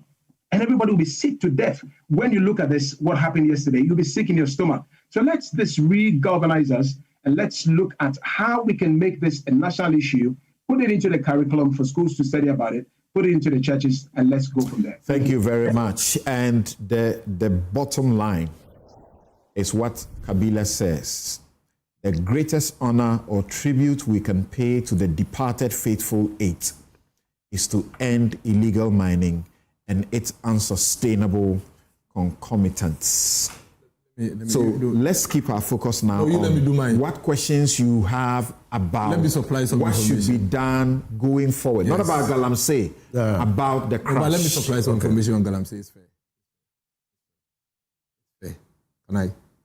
Thank you. So, see, we want to solve the problem. We cannot spend every Saturday morning to belabor the point and talk about the same thing. Then when we get to the point where we need to deal with it, we try to brush it under the carpet. Some say, listen, Honorable Inisa and the NDC should know what time it is. You are in government. Brother, 7 months in government. You told me to. And 7 months in government. You told me to.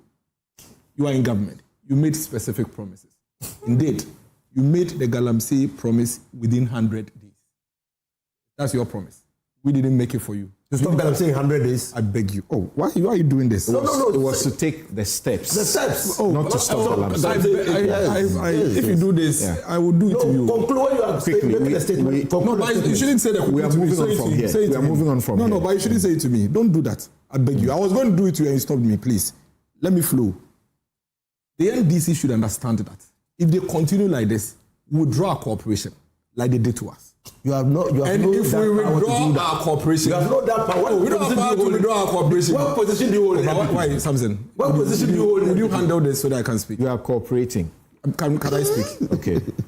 If they continue in this manner, we will withdraw our cooperation. I'm saying that you can't speak on behalf of the NPP because you are not an officer of the NPP. Fix your program. You are not. Fix your program. Hampton, fix your program. Wait. Officers of the party. Fix your program. The last time I checked, he wasn't the national chairman of the NDC. But I'm not speaking for... Neither is he the land and natural resources. So now proceed. I beg you. He should don't interrupt me again. If they fail to check their posture, we withdraw our cooperation. If we withdraw our cooperation, they cannot even attain 20% of success in the fight. I insist. The real criminals. But you're also in this country. I'm just making the point. Say he's killing Ghanaians. He's killing all of us. When they were can you just withdraw your cooperation from fighting Galamsey? Yes, and I'll tell you why. Can you imagine? The NDC Chief Executive Officer of Gold Board, who is now today leading Gold Board, sat on Metro TV and said that nobody should ask them, the NDC, to make any input whatsoever in the fight against Galamsey because they are not in government. And that nobody has voted for them. Some said, listen, don't interrupt me. If you do that, I came all the way from Akotiawo. Just for this morning, I beg you. Now, the point I'm making here is this. These guys should take us seriously. They should stop behaving as if they are still in opposition. You gave us 6 specific promises in the fight against this menace. You are struggling. You are unable to do them. Even the 3 that you promised you would deliver in 100 days, you haven't been able to do it. The low-hanging fruits, which include repeal of a law, which you have absolute majority in parliament, you haven't been able to do it. And instead of you toning down, showing respect to everybody. Is this the point you're going to make? No, so that we can all cooperate. I need You're you not to do doing that quickly. No, when we were, you are Anakan, right? So you understand. But you cannot continue to interrupt me. Nana Edusipoku says that. You cannot continue to interrupt me and not allow me to speak. Penyinfo say Okonfo Boni say Krobeboa Otimubi. Can I now proceed? That's why I am sending caution. But I would. Okonfo Boni is sending caution. That's a very bad. Now let me go on to make my point. Let me make my substantive point. Very bad point. I have in my hands a report that Honorable Dambuchi commissioned when we were in the local government. I was at the IMCC then. We led the study. Yes. In this country, there are 74 districts with illegal mining. 74. We have 261. Out of the 261, 74 has illegal mining. In the 74 districts, there are 522 communities with illegal mining. In these 522 communities, 263 of them are mining in the river bodies.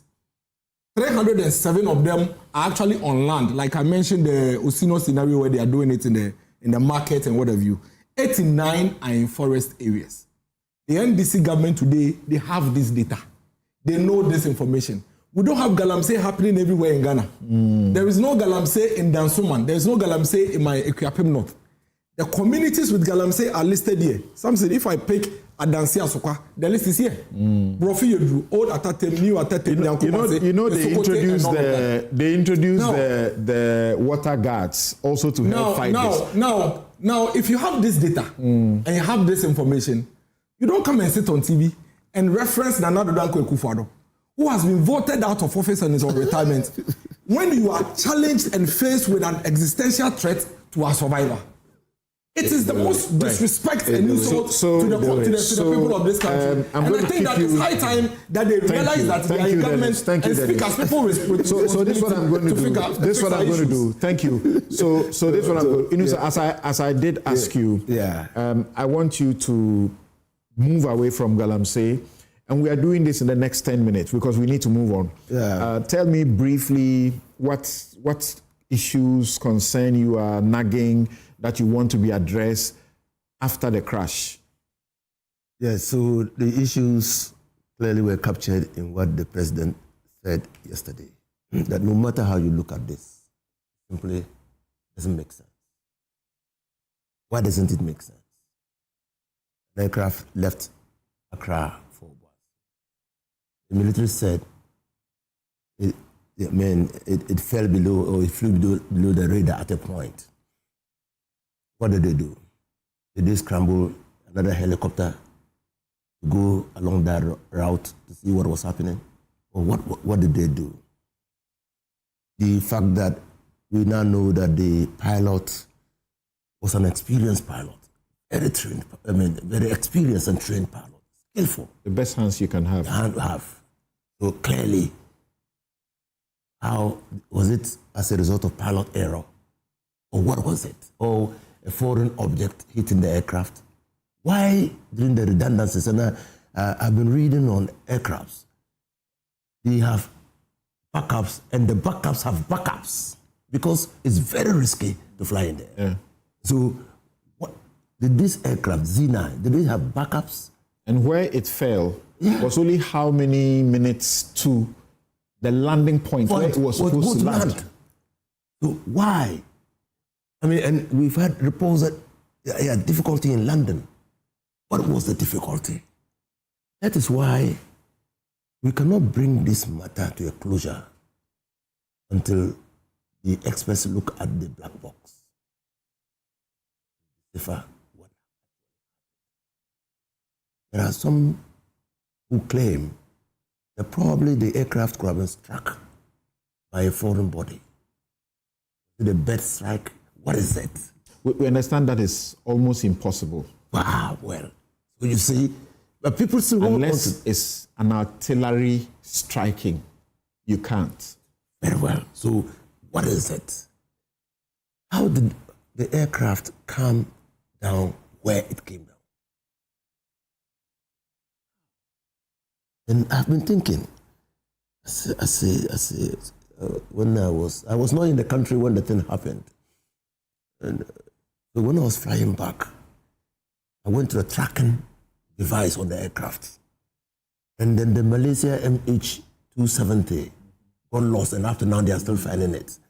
And my understanding of tracking is that that tracking device can be replicated on the ground. So the platform that ensures the tracking, was it on the aircraft? The Z9 didn't have any tracking device. Did it? Until this situation, it has been flying these routes and elsewhere. That is why when it happened, we were all shocked. Because you can't plan for that. And we have never had that experience. Okay. So that's why we were shocked. And clearly, the tributes that were poured out yesterday clearly demonstrated that no one had anticipated. It's the manufacturers that will have to decode that. We understand that the president wants some independent oversight. Yes. Therefore, Americans are being brought in so that they will work with the manufacturers, the Chinese. Exactly, the Chinese. How that will work out, I don't know, because the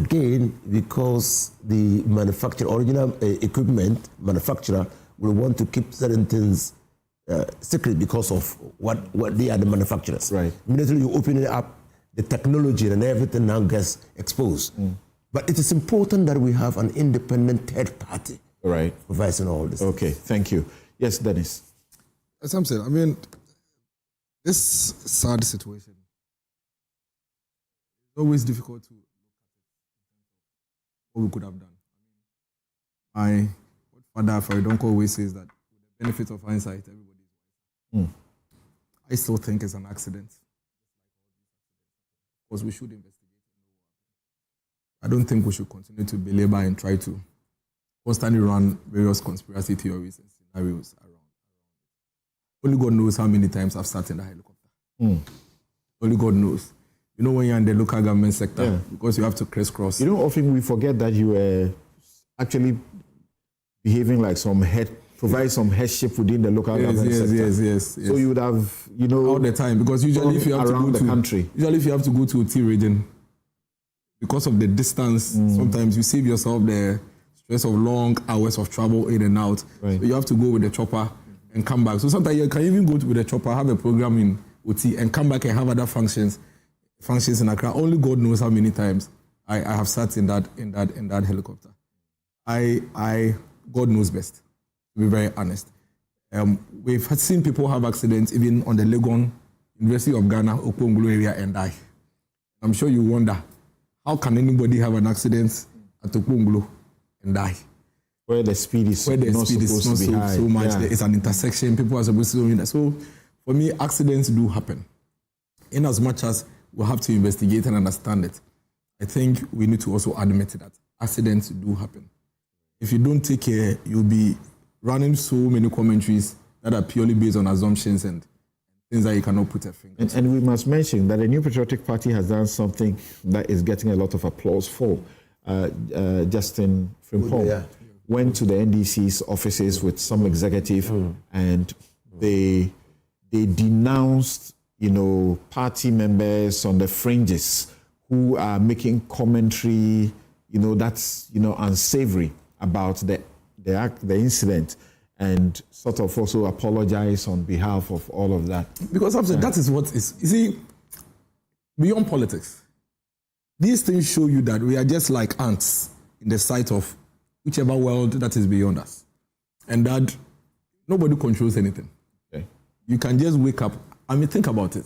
I'm sure Edward and Mutala probably told their families at home that I'll see you at 7 p.m. or 8 p.m. Correct. And even like the ministers always do, even by the time they were moving from the Air Force Base, they probably had other appointments at 4 p.m., 6 p.m. Yeah. And it's possible there were even guests waiting for them in the office that they are going and coming back pretty soon. Yeah. And then you are in a helicopter that is coming on a free fall. I always imagine the kind of conversation, panic. I'm sure some may even die before the thing comes to the ground. Because the fear, and all of that. So I really think that it has happened. There are professionals. To my MPP brothers and friends, we cannot retaliate. I've seen people share videos of what some NDC people did in the past, those who were wishing Akufo-Addo dead, some NDC functionaries singing for Akufo-Addo to die, radio presenters who were saying that there are some crashes happening elsewhere and they don't know why Akufo-Addo was not in the crash. I think that this is humanity. Let's forgive. Let's forget whatever it is that they did in the past against MPP functionaries. It doesn't matter. We are human first. And let's pray for the souls of our dear brothers who have lost their lives in such tragic, devastating way that I don't wish it on my worst enemy, no matter how much it hurts me. All right, so thank you. We can move on. As for the ugly partisanship and sometimes the way it's so base. And I remember on the Tema motorway when I had the accident, that almost killed me. I'm here because of God. And some party people put up messages and said they wish, I had died.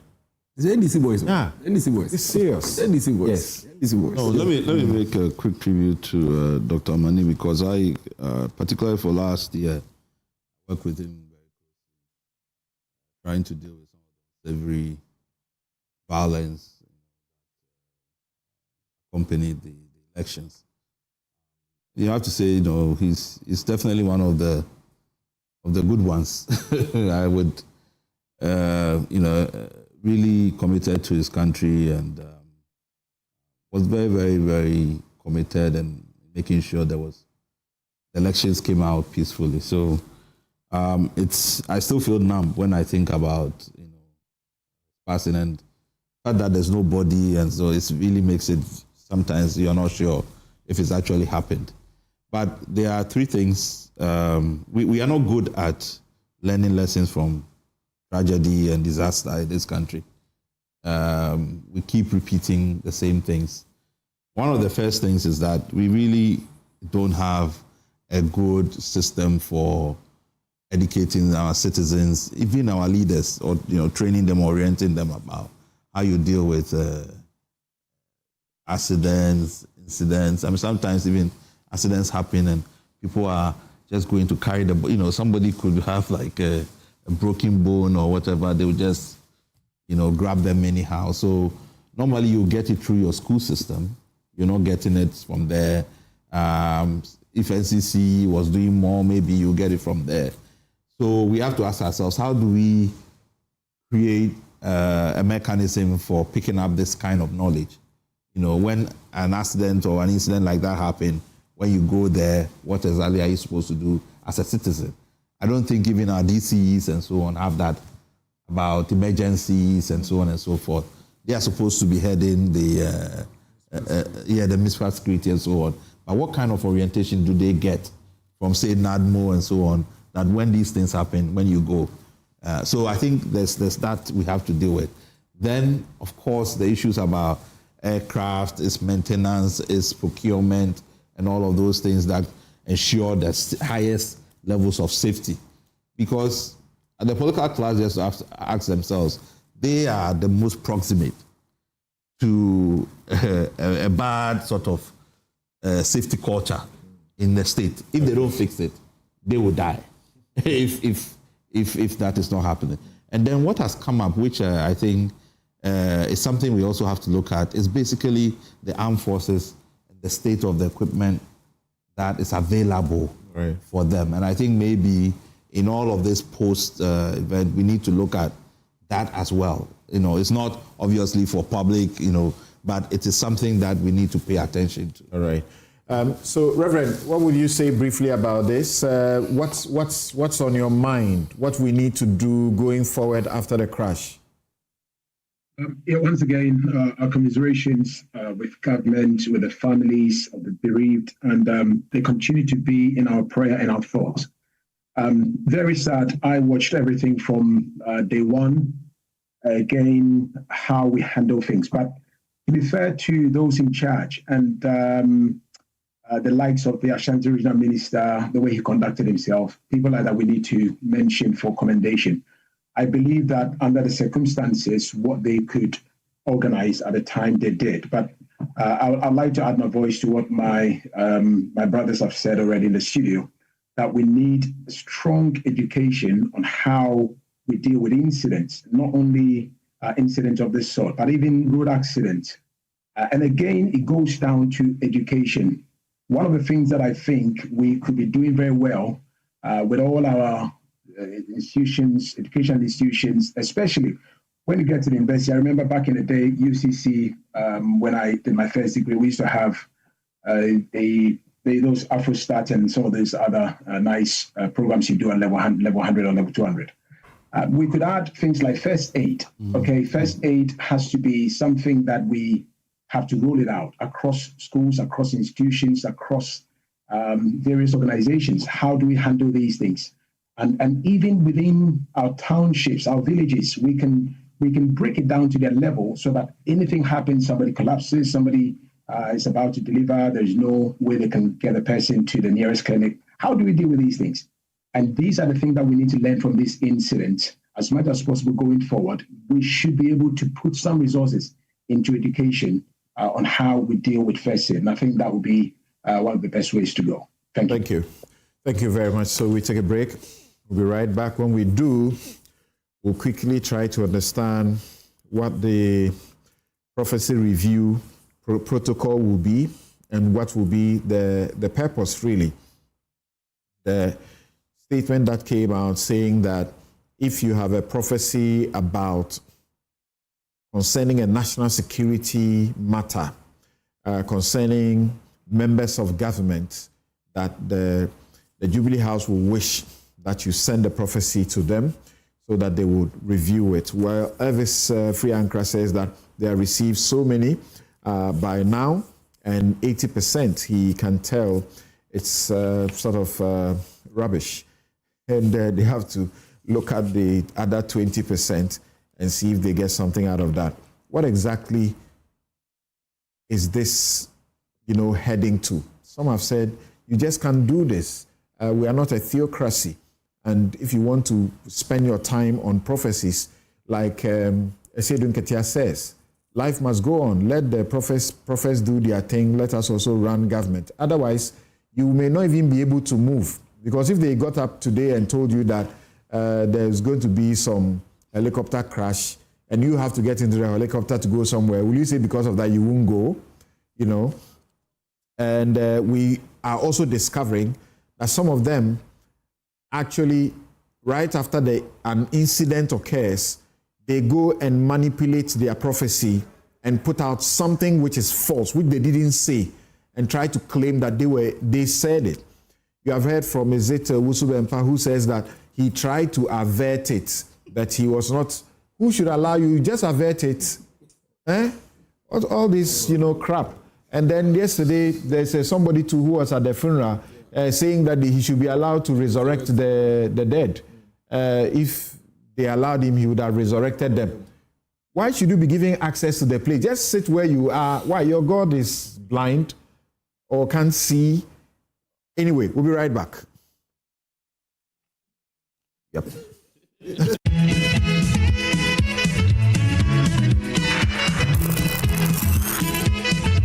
Having gone to Translight Solar, really, it's been one wonderful experience. Since the system was installed in my house, my daytime could be somewhere around 20 cedis. And so I've seen a marked reduction in my bills. And because of that, I am not paying as much as I used to do when I was relying solely on the national grid. My house has now become the city on the hill. With this current doomsaw, anytime my area is off, my house is well lit. Everything is on point. And I can get as much as 13 to 14 hours with my ACs and everything working perfectly well. So I can say, as for Translight, they are the truth, the way, and the light. You have to speak to Translight today. In fact, speak to them now, right now. Translite solar. Have you been to Aqua Safari lately? Let me share my experience with you at the new Aqua Safari Resort. When you arrive, you're greeted by warm smiles and introduced to your 24-hour butler who already has your itinerary sorted. Enjoy water sports activities like jet ski rides, kayaking, water sliding, flyboarding, and castnet fishing. You can even have your lunch here on the boat cruise. Experience horseback riding, tennis, and some golfing amongst a host of other activities. Let the tour guides take you through the sceneries of the Volta River, the mangrove forest, the friendliness of the animals, local and exotic birds, while you pet and feed them. You can have this large space for your conferences, corporate retreats, and so many activities as part of the package. We chose to have our breakfast with a beautiful sunrise right in front of our cabin. We had an amazing experience and I can't wait to return for more. Visit Aqua Safari Eco Resort in Ghana, bringing you closer to nature. For decades, we have helped businesses connect with their trade partners all over the globe. From Ghana to Burkina Faso, Côte d'Ivoire, Benin, Togo, Senegal, China, Morocco, France, Netherlands, and many other countries. We have made it possible to bring Ghana to the world. We have brought small and medium businesses closer to their customers across the regions in Ghana with our SME support facilities. We have brought relief and smiles to the faces of families with our employee personal loans. With our cutting-edge technology and digital support, we take the burden of complex thinking off you, making life simple. That is who we are, as close as a partner. Bank of Africa. We are indeed the African bank with the global reach.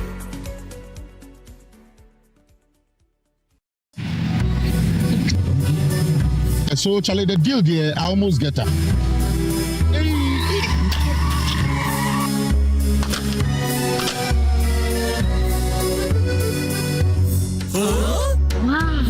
Syntax pipe, as tough as it can get. You get so sorry with your back, sorry.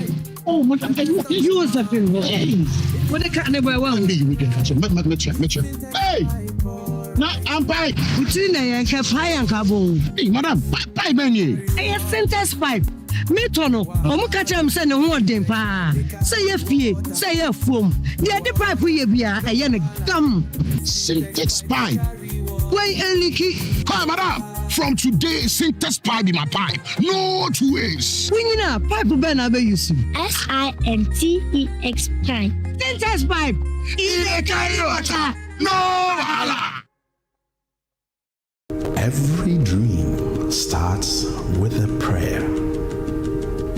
And every prayer ends with a promise. At Blue Financial Services, it is our passion to make you smile, to show you that your smallest deposits can lead to major financial wealth. From the early days, taking that first big step to the days of joyous maturity, we will be with you so that when it is time to dream again and you're ready to invest your hopes and dreams into the future, we will still be here with you. So dream again and trust in Blue Financial Services. Visit our branch today for a better future tomorrow and trust in Blue Financial Services.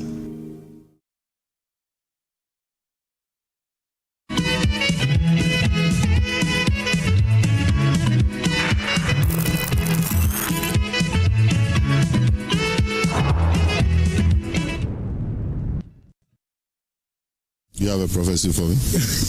Not yet. People say my office is a collection of prophecies.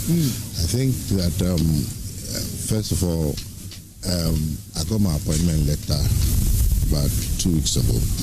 So people haven't heard about the appointment. People didn't know about it. People didn't know about the office. So that alone was a problem. And then when the statement came out, we did not define the office because that was not the purpose. And so, for good reason, maybe some people felt that an office has been set up solely to collect prophecy. That's why you saw those memes and all that. But I took it in good faith. It's part of the adults of the job. I've heard people say government should focus on governance and allow churches to do. Say Ghana is a secular state. Why make it?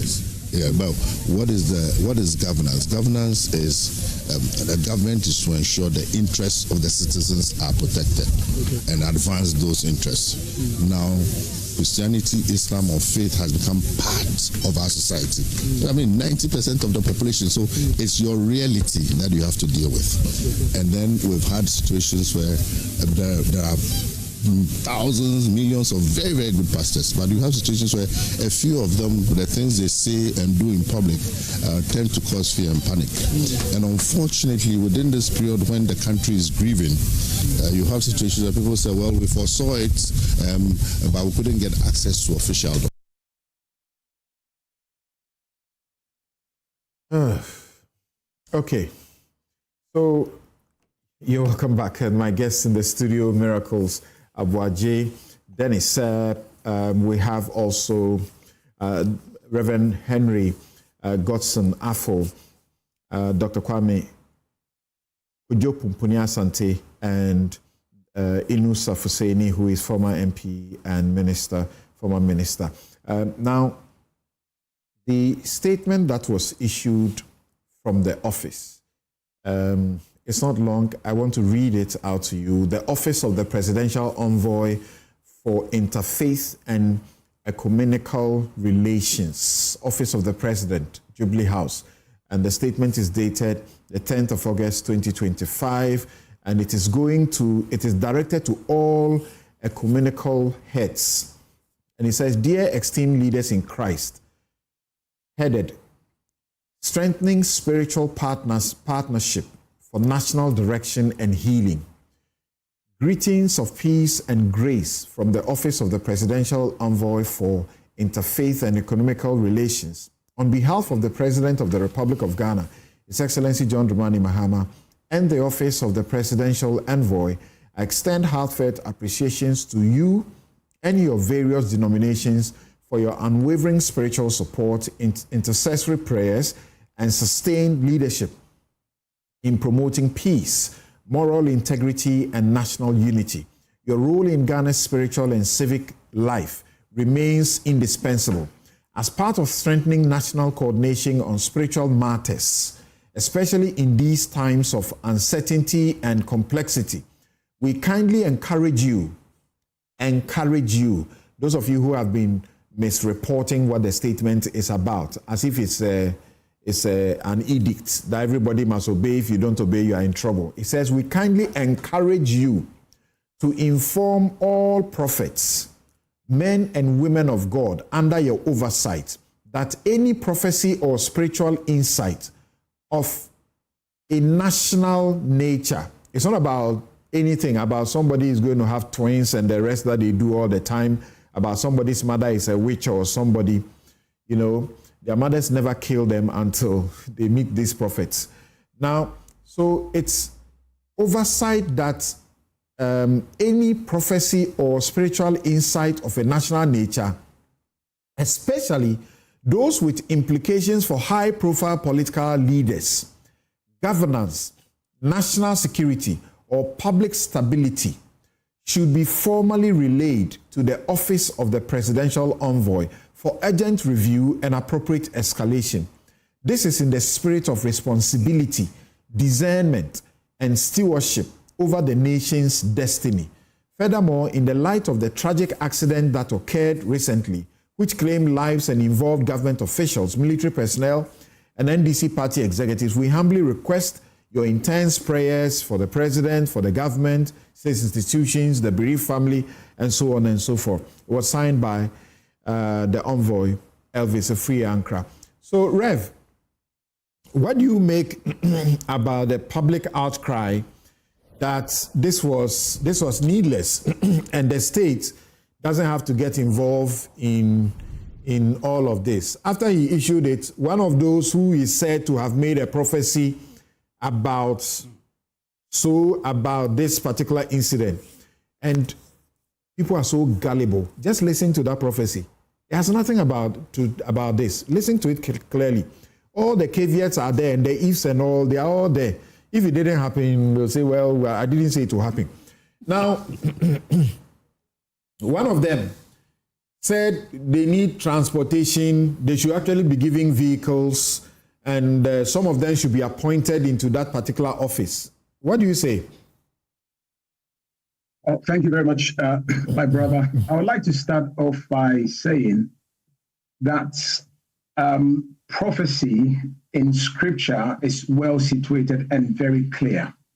The role of the prophet in the Bible in the times of old has been spelled out very clearly, again, from Scripture. And personally, I can sit here and describe myself as a product or a beneficiary of prophecy or the ministry of prophets. So I'll not sit here and criticize or lambast or brush all prophets with the same brush. I think that needs to be very clearly made. Unfortunately, however, a minority, okay, and when I say minority, let's remember what God told Elijah.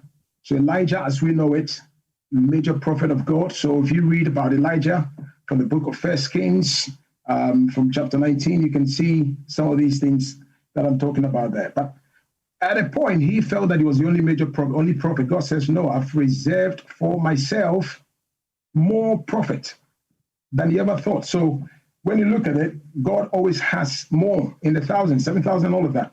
So there are people who are not actually in the media space, in the public space, speaking about things, but maybe might be praying about it. And there are people who are using the title prophet who also are not. And there are some who are not even using the title who are. But let's go back to what I said before, a little bit of statistics. A nation with a population of 35.1, 71.3% Christians. So even though we talk about Ghana and we describe Ghana as a very secular state, the truth of the matter is, and we don't have to be very hypocritical, sometimes even people who will say things about church and all of that, we still sometimes go to church or we belong to church here and there. And people will have their own misgivings. And I don't want us to put a blanket rule on everything. But coming back to the essence of this. Reverend, these Christians you talk about, we find them everywhere. So they dominate in our ministries, departments, and agencies. I just mentioned to you before I started the show on my take. In the last 5 years alone, almost 80 billion Ghana cedis has been misused or stolen by the Christians who sit in those offices. Just last year alone, 18.41 billion Ghana cedis. They stole it. So let me come back to the point I was making, and I'm just going to quickly touch on this. I have been a very ardent advocate of making sure that as clergy and as men of God, as women of God, as the church, and I said it quite recently, we start sanitizing our own system before we're forced into any form of undesired but necessary regulation by some government someday. And I think the onus is on the government. Certainly, government has a responsibility also to protect the citizenry and all of that. But I have to say this, personally, as a Christian, not even as a pastor or anything, but as a Christian, it saddens my heart when I see that in a nation where we have 71.3 Christians, if we can use the influence of our faith and go back to the tenets of the teachings of Christ, as was modeled by the early Christians and the early apostles, trust me, Ghana, and maybe sub-Saharan Africa, most places where we believe in Christianity, we should be amongst some of the best developed nations in the world. Because just by going by those teachings, do we do it? Unfortunately, the answer is no. And that's what I'm saying, that what comes up from the pulpit from Sunday to Sunday, we need to do more. we need to do more to educate people and go back to the core tenet of the teachings of Christ. And that is why in Acts chapter 11, you see very clearly, verse 26, the people just saw the disciples and they said, these people look like people are being with Christ. Why? Because they saw the life of Christ in them. And for the first time, the word Christian was coined out because they saw the life of Christ in them. Unfortunately, can we say that about, unfortunately, even some of our pastors or clergy today? The answer is no. And I'm not calling anybody out, but I'm sure that sometimes you see some of the videos and some of the stuff that comes out in the media, people insulting, people lambasting, using unprintable words. It beggars belief. And it's sad to say this, that we as a church, yes, we have to do more to sanitize the system. And by so doing, I, as a person of faith, I'm also counting on some of our fathers, some of the patriarchs in the system to start doing this, leading on this. Can we get to some specifics about this issue? And yeah, you say you will not paint all of them with one brush. Of course, nobody is going to do that, because as a Christian, I'm a Scripture Union raised, and I'm a Catholic. I'm happy about how my faith was built. I know my scriptures. I know how to read the Bible for myself, and I know how to receive guidance from men of God. But when you have this ugly competition out here in Ghana, when God speaks to the prophets on 31st night, on the 31st of night, God speaks to all the prophets around. And guess what he tells them? He tells them, I don't know which God it is. He tells them about harm, about sorrows. You know, what is that? I mentioned, for example, Usu Bempa. He said, I tried to avert the tragedy. The government officials failed me. How do you want the bereaved family to feel about this kind of conversation? There's a prophet by name, some Roja or something, Fire Uja, something like that. He is the one who said every should give them transport, buy them vehicles, and appoint some of them to the place so that they can, do this job well. All over, they are prophesying death, road accidents, all of this. What is that? I think just to come back to that specifics, this is where I see it, and I'm speaking for myself. Reading the letter that we just read, I've read the letter several times, and just when you read it, and thank you so much, my brother Samson, you did mention it rightly, that what the presidential envoy for interfaith and communal relations is trying to say is not a regulation in itself. He is using the word to encourage. I believe that if we understand the spirit of the letter and try to understand the rationale and the objective behind it, we will realize that what he's trying to do is to give accessibility. So it's about access to the relevant people for whom you might have said that God has spoken to you. And I don't want to discount or discredit if someone says, I've received the word. And let me just borrow the words of the Speaker of Parliament when he says that I listen to men of God and I don't discount or I don't just disregard what they say. People have their different faith. People are keen to different things. But I feel that it is about time that we bring sanity into the system. And I tell you this. So Rev, so that a prophet gets up and says, like they have been saying these days, I see the president, this is happening to him. Then this one says, I see the president, if he goes here, this will happen. I see this, and then the Jubilee House will receive these prophecies. And because of that, the president will not go anywhere. I see that if the president eats something, this will happen to him, so he won't eat, or what? Right, can I just say this and then just quickly throw a bit of constitutional touch on this? So certainly, I mean, you're a very top lawyer, one that I respect so much.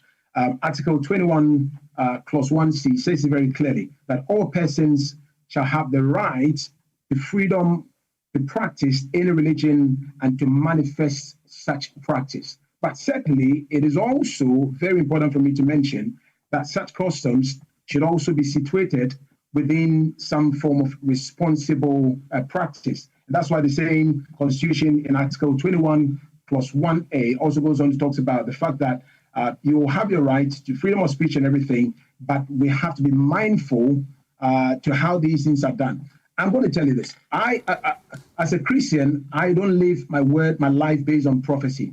Okay? And I think that sometimes that's a mistake some people make. And I believe that there are some people, even if they have to permit me to say, probably even go and sleep with their wives, they'll come and ask a prophet, should I do it tonight? Should I do it on a Thursday night or whatever? But I mean, that's beside the point. The truth of the matter is, we have to be able to also to test all spirit, as the Bible says in 1 Thessalonians chapter 5, verse 21 and 23. People should not be living in fear, okay, because a prophet spoke. I am vehemently against that.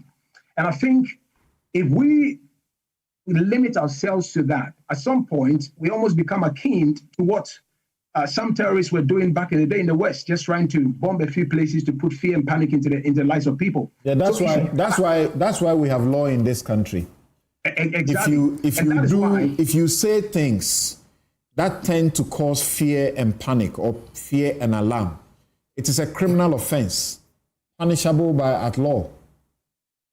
That is why I am saying that we need to sanitize the system. So I'm using this medium to tell every Christian out there. And I'll give an example. Personally, I feel that even sometimes when we are prophesying in church, it is not every prophecy that you have to say it in a microphone. If God reveals something to you and it is very delicate, sometimes be sensible, because the spirit of the prophet is subject to the prophet. Be sensible, take the microphone off and tell the person, because what we are doing at some point, I'm going to be very honest with you, and I'm talking as someone who is very reflective in my practice. I think a lot of our people don't reflect. We're not reflective practitioners. Maybe we saw some prophet doing 25 years ago, and that's how we were raised, and we're all doing it. But who has sat down to say, why do we even do what we do this way? Why do we call out these things? What is the efficacy? I mean, I've seen prophets who call out the kind of pants people are wearing. How does that add to national development? How does that add value to the life of the person? So you clearly admit that. So there are things in there. You clearly admit that there's a lot of confusion in this, right? The way they go about what they do. Certainly. And that's what I'm saying. And the God whom they serve, by the Bible they show us, it's not the author of confusion, right? God is not an author of confusion, but also, you see, sometimes it's about people carrying out the right exegesis. And I'm saying this because I think, look, I've got a PhD in education, all right? I've schooled myself. So when I'm sitting here talking, at least I'm not chatting gibberish. I've also been trained at the Royal Military Academy of Sandhurst as a chaplain. Should we do like in some African countries they have done, where you must have at least basic degree to, that's what I'm saying. So to go through a process of qualification, theological training to be able to do some of these things. I'm just giving an example. I just didn't get up and started using the title doctor. I've worked over 6 years to get my PhD in education. And Honorable Fuseni knows me when back in when some of your friends, they bought it with $1,000. All right. But I'm telling you this. When before I got into Sandhurst, there was a system. As a chaplain, I had to submit myself to discernment. I went for an interview. It was a 12-member board. Before I went through what we call AOSP, Army Officer Selection Board. Before I got my approval to go and study at Sandhurst, before I earned the rank equivalent or whatever of a captain, what we call ourselves padre. But why is it that when it comes to the church, it's like anything goes? And meanwhile, this is something that affects us so mightily. And I'm bringing it back to the point. That is why I think, I'm not NDC, I'm not MPP. I think we should commend this initiative by the Presidential Envoy for Interfaith and Ecumenical Relation. It's a very powerful thing. And commend the President for allowing this discourse to start happening.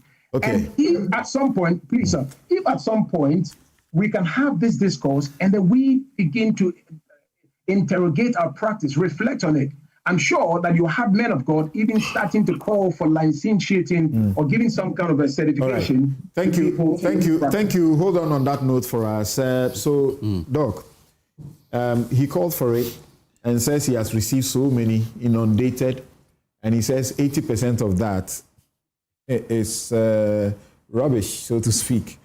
What do you say? Is this sustainable? Is this what we should be doing? No. I think it's not the role that the state envisaged in respect of faith and religion. I don't think this is a proper relationship that I'll explain further on that. And I don't think it's a good use of the taxpayers' money. They are causing a lot of confusion, so particularly 31st night. So he's giving them a channel where you can sanitize the process. Instead of they staying out there and saying, this one is going to do this, there's going to be an accident and so on and so forth. They will reach out to the right person. It will be counterproductive at the end for me. Okay. That's what I think. Tell us why. So, first of all, let's get this false prophecy out of the way, which is that if any of these things was inspired by the claims that the president's death was averted because he was not on the helicopter and so on and so forth. From all the narration we know, even if the president stayed or went on any airplane, he would have been in Côte d'Ivoire, as far as we know. So all people claiming that, since he didn't go anywhere, that's why, No, but the logic in it. Ask the logic. What kind of God is that? God loves the president. Doesn't love the other. So that's the perversion of that is you don't even want to get there. But like if this was what is inspiring people to say, we averted a disaster in terms of the president, and therefore we need to do A, B, C, D. First of all, that is false. So we don't need to go there. As for the prophecy issue, remember Dan Parry even issuing dictates about all of that. So it's been going on for a long time. So what I meant by, for me, I think Ghana is blessed in terms of its interfaith institutions and arrangements. And if you look across both society and the state, there's so much that we have all benefited from the way we've organized religion. We don't get religious conflict, like many other countries get it, because there is very good relationship amongst religious groups and faiths, but also with the state. But often when you say these things, people say, Ghana is 70 whatever, 90 whatever religions. So if the state is making these like the cathedral and other things, then it's all fine. I think sometimes we misconceive the whole idea about when we say Ghana should be a secular state. When you say that it should be a secular, it's not the absence of religion. It is the equal treatment of all religious faith. You should treat everybody equally because the Constitution accepts that people have different faiths. And so whatever relations you are going to, you don't discriminate against anybody. It's not necessarily that you treat certainly the religion from the state, because we don't do it. We do prayers, we do all kinds of things. So for me, because our lived experience tells us that people are abusing religion and faith, all kinds of things. It is on our televisions every single day. Some of the things that, when you sit and just go through Ghana television, and somebody has been given a license to, and they are sitting there proclaiming all kinds of things. Somebody is doubling money, somebody is doing this, somebody one of them just got in jail. Yeah, and it's like all over the place. So when you have a problem like that, first of all, the issues about accreditation and regulation, all those things, has to be where we have been talking about it. In the past, it was about taxation and all of those things, because also people are actually selling products, religious products, on telly every single day. So there's a lot of abuse. So if you enter this space and you say, now we are going to sanitize it, and give it presidential endorsement. So that now you channel, if there are 10 prophets, 1,000 prophets now, by the time there will be 2,000. Because what does it do? It is basically to incentivize charlatan, because there's no punishment for false prophecy. If it's useless, it will be just thrown away. But it gives you some sort of reputation, particularly if you're looking for power, access, notoriety, and all of those things. So I thought, for me, I don't see the value in it. There are very good structures. I mean, as Reverend has said, there's been a talk for a long time about what can be done around regulation of these kinds of things, accreditation, maybe training, all kinds of things. But the institution itself doing some self-regulation, so that, like what we have done with chieftaincy, faith has its own traditions. Pastors, it has its own traditions. Let people be able to use the same information that everybody knows to say, this is right and this is wrong. It will be very difficult for me to go and step in and be reviewing prophecy because I'm not, whatever. Okay, so Doc says we shouldn't waste the state's money on this. Dennis, many, respected clergymen, we have heard from Cardinal Texan, Joseph Osei-Bonsu, among others. Reverend Osei-Bonsu says, most Reverend Joseph Osei-Bonsu says that if God has revealed something to you, find the right way to go about it. My concern is that these days, most prophecies are focus on death or disaster. You, the politicians, have you not encouraged this? Now, as you go into your primaries for your presidential candidate, every day we are hearing one prophet here and there say, it will be Bamia, this one say it will be this other person, and every day there's competition. And you guys go there and pay homage. So, Council, you see, I'm a Methodist. I schooled in a Presbyterian school. So our understanding is a bit different. For us, tomorrow, the preaching you hear in every Methodist church is the same. We use what we call the almanac. Just like the Catholic Church. Even the prayer, that's the Reverend Minister will be praying is written. And it's we are basically reading the preaching. So it's a bit controlled. And for us, it's also more about teachings than prophecies. I mean, until recently, you would hardly hear any prophecy in a Methodist church or a Presbyterian church. It used to be very strange when we were kids. When you see a Methodist Reverend Minister giving prophecies, they could even expel you in those days. But we are not God. First of all, I think that Honorable Evans Free and Crest position should be scrapped. First of all, I don't think there's any reason why the state should be spending money on a presidential staffer to be playing that role.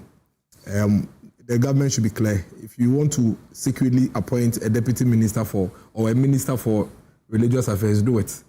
But don't hide it under a different cloth. We have a minister for local government, chieftaincy and religious affairs.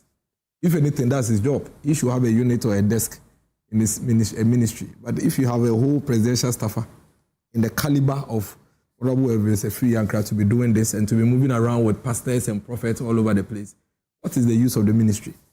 And that's the point we keep making about the NDC pretending that they are reducing, number of ministers, but they are using covert ways to appoint so many people. Because if it's a presidential staffer, as we hear it, then he is at least at the level of a deputy minister. So you may as well just announce him as such, but that's notwithstanding. Interfaith coordination, that's an important office. But you have a minister for religious affairs. It's not an office for prophecies. You have a minister for religious affairs. I agree with you. I'm saying that you have a minister for religious affairs.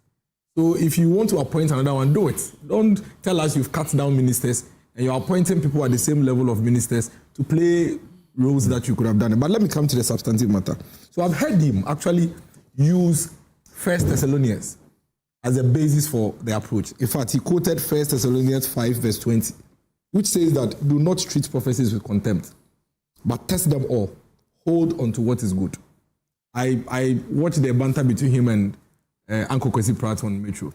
My only challenge I have with Elvis's position is that, you see, the Bible talks about testing of prophecies, but that's a spiritual exercise.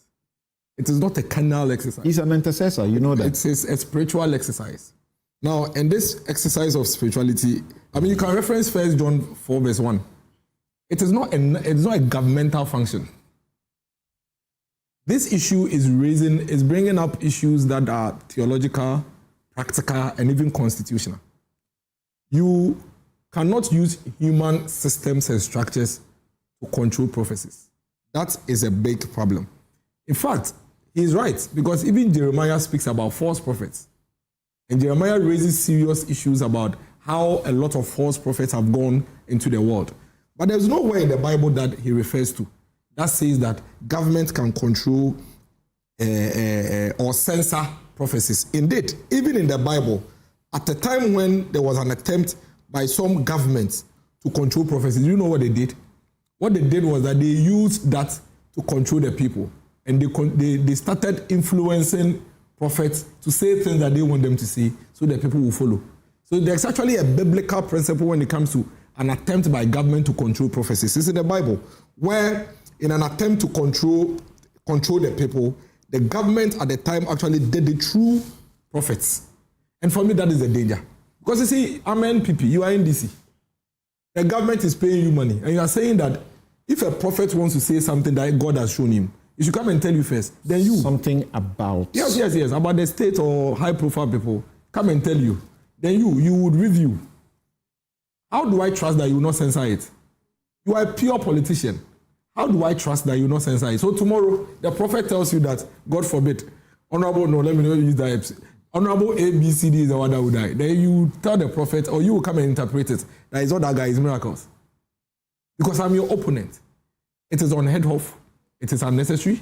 What we need to do is to use the systems in place to continuously educate these pastors and prophets that we have, so they will be a bit more responsible. When we were kids, when we go for Friday half nights, and there are prophecies, do you know how it comes? Once you are praying and everybody is doing the intercession, somebody will scream.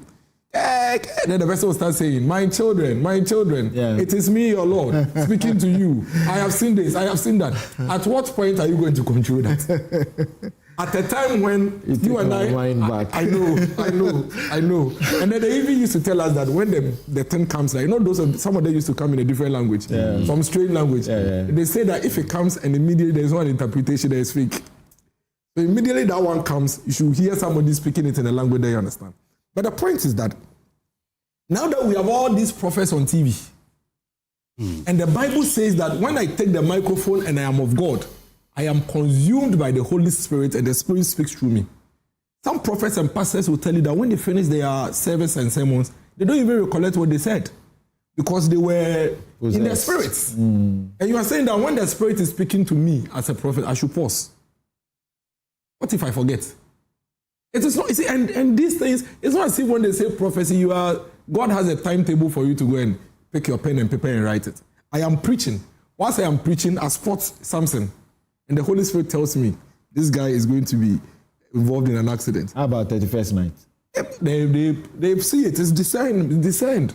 No, those who don't even prophesy, 31st night, they prophesy. I are not clothed. So they plan it. Actually, some of them announce that the people should come to church on 31st night. And they will give prophecies. I have a principle. So it's something they can plan. I have a principle. But you can control. He said a while ago, and that is scripture. How are you going to control that? The spirit of the prophet is under the prophet. No, but the point is that the Bible never speaks about government interpreting and accepting what is true and what is not. How are you going to do that? How are you, government? So are you going to appoint 3 pastors who you believe to come and sit and receive the prophecy and interpret it? You send it to me. We look at it and say, oh, this looks serious. And from the way it is being said, maybe it's worth considering. Then we take action. That's what he's saying. So you are going to interpret people's prophecy. Why don't we then talk to God that, God, from today onwards, any prophecy you want to give to this about this country, give it through me, your servant, so that I can speak to the president.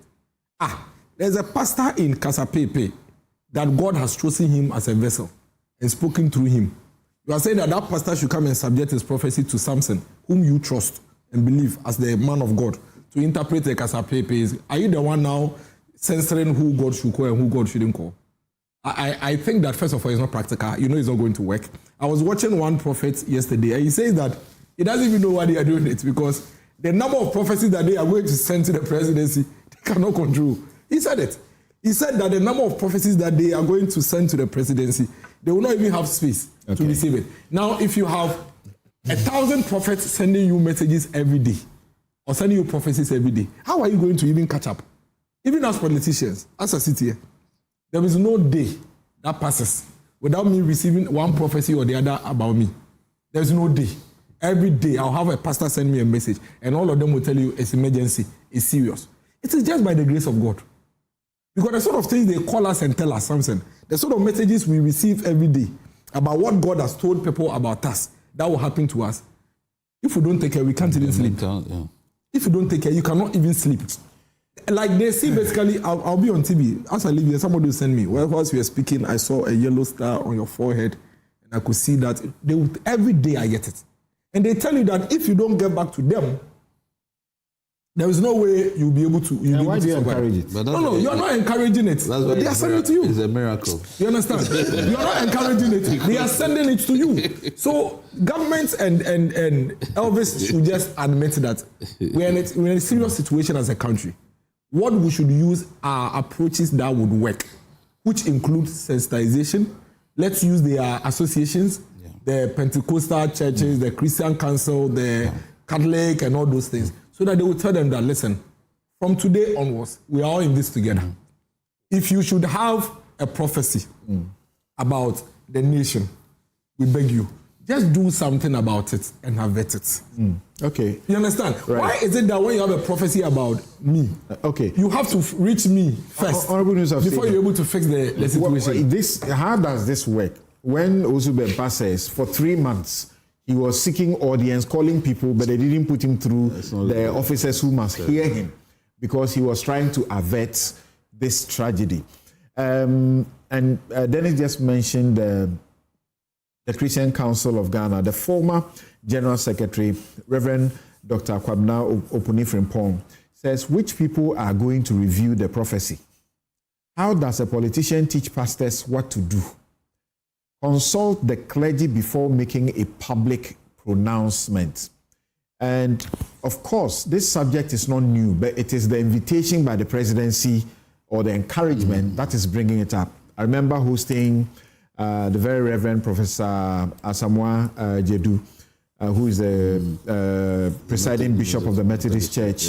People who are knowledgeable, on these matters, and they decry the way it is being done. It's been there. It's been there. Samson, you see, the way the issuing of prophecies paints God as a terrible creature. Why will, like Owusu Bempa has said, why will God choose to just annihilate people and send that signal to another human being? I mean, that debases the concept of God. The concept of God that is in our constitution. Because Ghana, as a country, we believe in God. But we don't believe that God will be so wicked as to kill people who are on a mission to save the country. We don't believe that. Look at the Constitution. You've read it several times. We say that in the name, this is the Constitution of the Republic of Ghana, in the name of the Almighty God. In Arabic, it's just Bismillah. In the name, we're writing the Constitution in the name of the Almighty God. That's to tell you that we believe that there's a supreme creature. You said we are writing the Constitution. It says in the name of the Almighty God, we give to ourselves the things we state in the Constitution. Right. Yes. Where will that God then decide that the things that we have elected to do for ourselves, he can punish some people for doing those things? That's why Islam, religion is a deeply personal matter. I believe in God. That's the emphasis, deeply personal. Yeah. And I believe that he controls my life. And he controls many things in this world. I believe that when I intercede to him, he listens.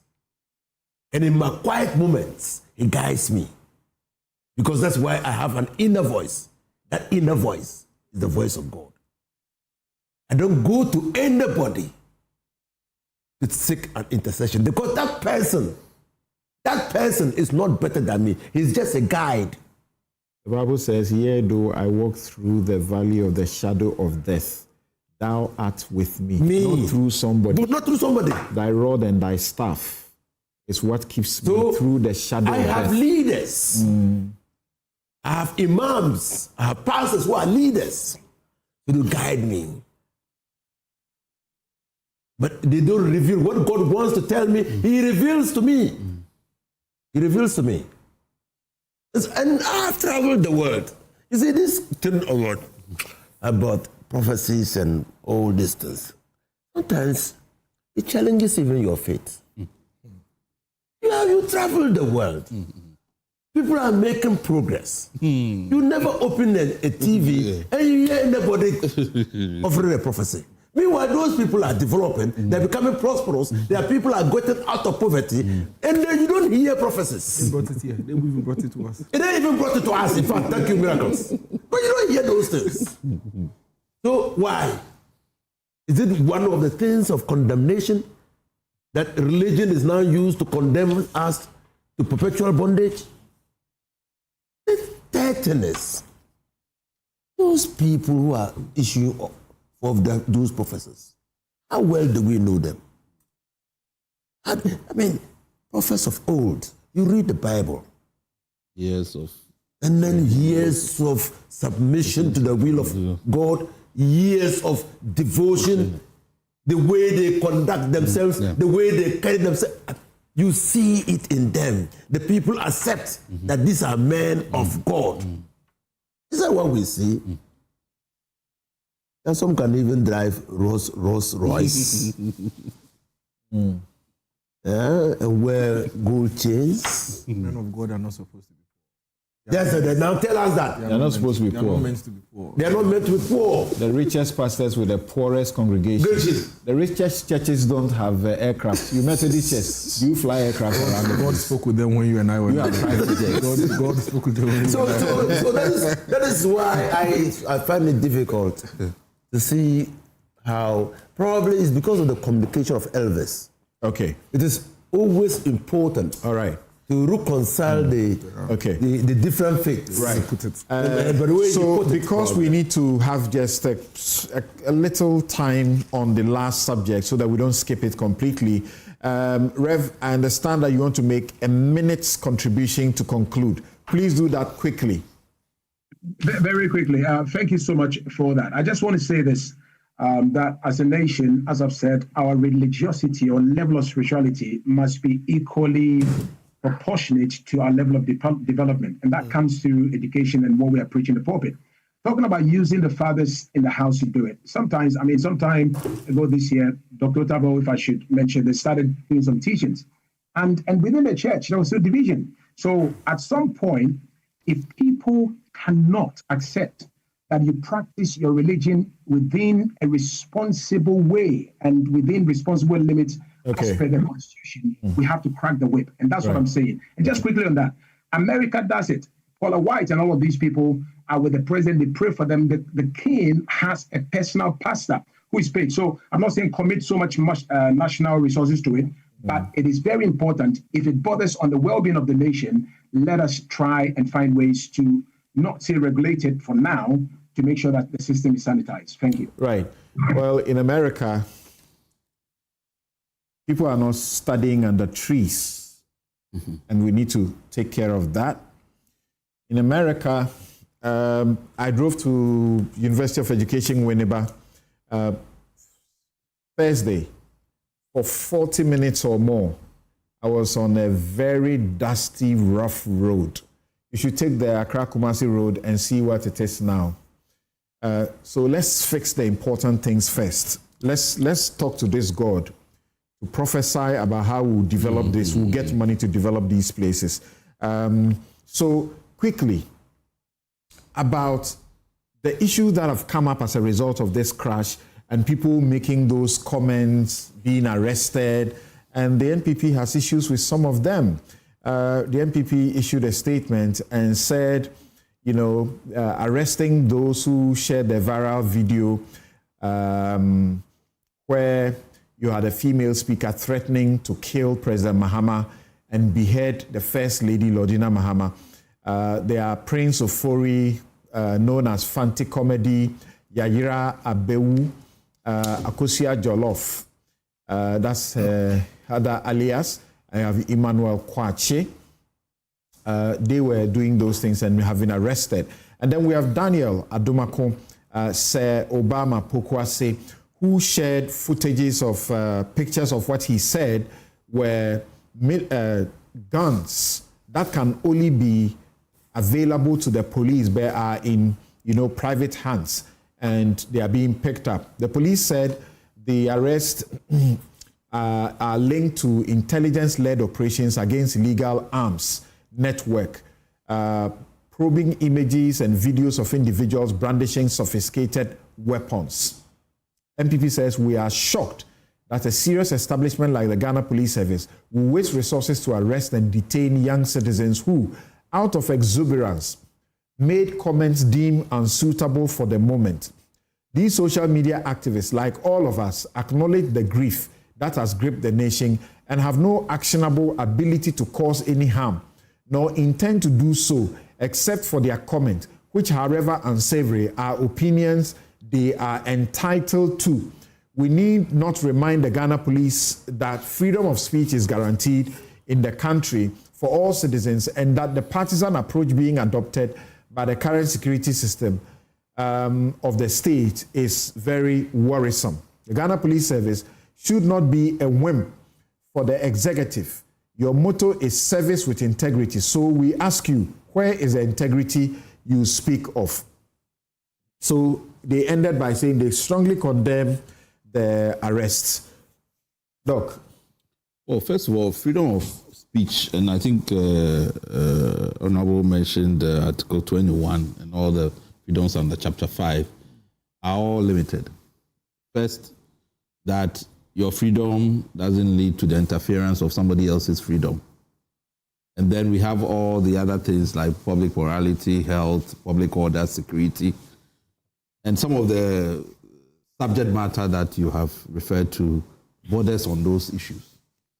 Now, what really, and it is something that society, and it's not just us as Ghanaians, but I think across the globe, we have to begin to deal with some of the fallouts of social media. Because social media doesn't give you filter. People think the things that they would never do in a public square, they can do it on their device. So if, somebody was brandishing the knife, in the public square or ammunition or whatever, there will be all kinds of commotion. But you feel it is fine, to do those kinds of things, to showcase those kinds of things on social media without any consequences. That you can, share, encourage, even a subtle endorsement of very terrible things. Sometimes some of the videos, I cannot even watch it, the kinds of things people are saying.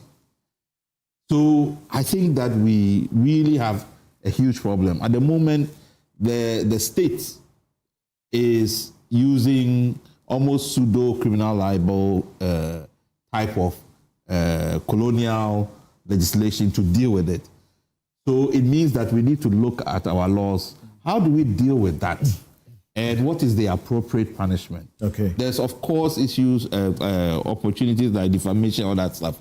But the other thing that I also want to raise is that if you are going to deal with it, as maybe the MPP is trying to say, why is it that it's only partisans that you are? Because are they the only ones that are sharing this? Okay. So that approach is important. But what about the parties also, what are they doing? So yeah, let's hear Dennis briefly in less than a minute. Let's see what we can do quickly. My time is up. I'm being asked to close. Let me just, because we don't have time. So Obama is still in custody. Please, at least grant him bail. Yeah, that's the point.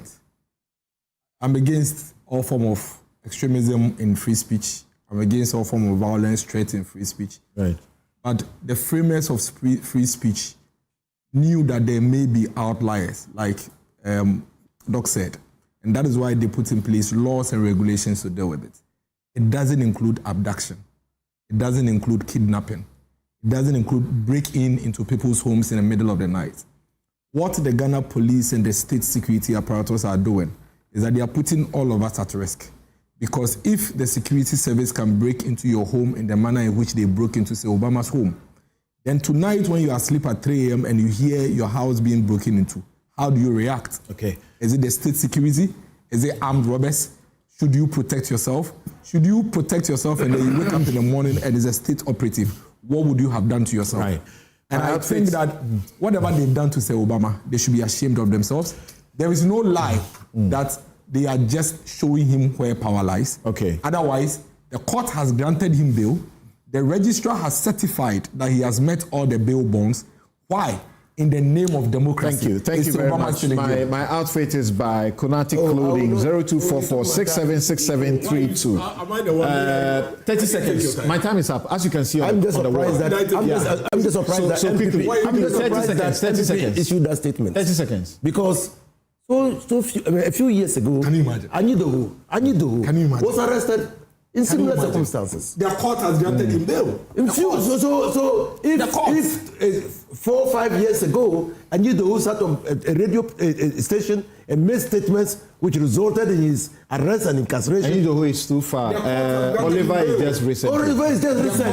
Even under Kufuor Jubilee. She's late now. Okay. Was arrested. So don't worry, do it. When we come, do it to you too. This show is brought to you by Bank of Africa, strong as a group, close as a partner, MTN, everywhere you go. Ashesi University, educating ethical and entrepreneurial leaders for Africa. Robert & Sons Optical Services, your comprehensive eye care service provider for 33 plus years. My Way Insurance, dial *165# on MTN to join today.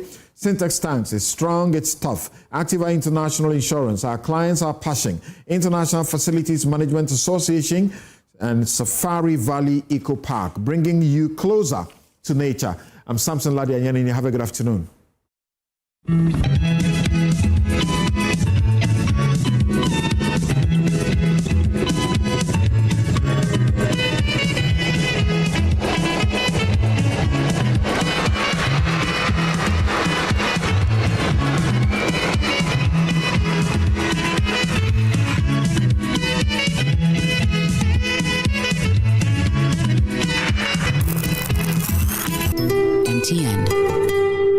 Bank of Africa, as strong as a group, as close as a partner. Where Duraplas goes, water flows. PS Industries has introduced a new roofing system known as ColorLink Plus. Flamingo paint, simply superior. Syntax tank, are you strong? Are you tough? Cherry Tree Properties. We develop spaces as though we were going to occupy them.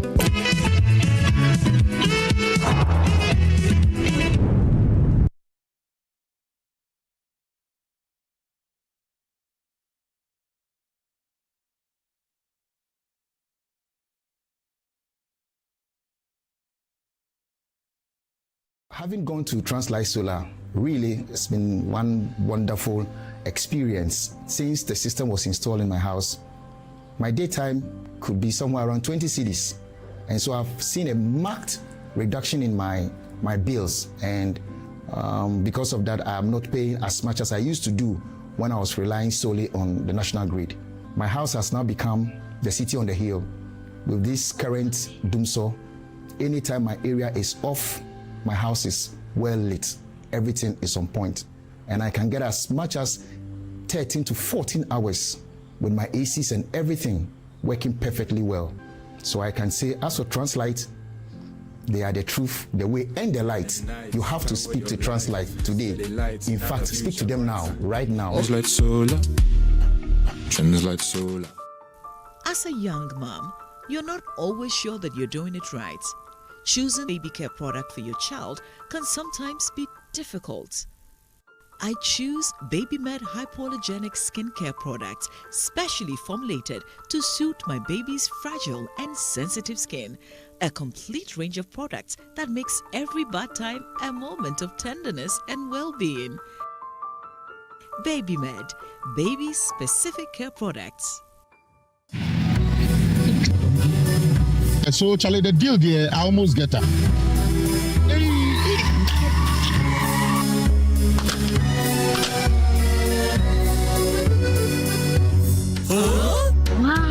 Syntax pipe, as tough as it can get. You get so sorry with your back, sorry. Oh, what am I doing? You was a thing. What the cat never won me with your catch.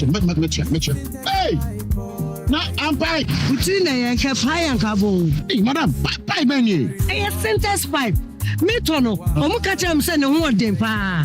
Say a fee, say a foam. The other pipe we be a yen gum. Syntax pipe.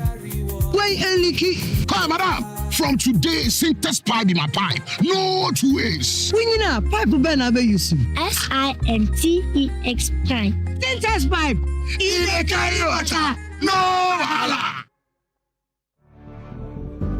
Welcome to Tropical Cable and Conductor Limited. We are a proudly 100% Ghanaian-owned cable manufacturer with over 28 years of experience, trusted by construction, mining, and real estate experts across Africa. Tropical Cable, wired for Ghana. Tropical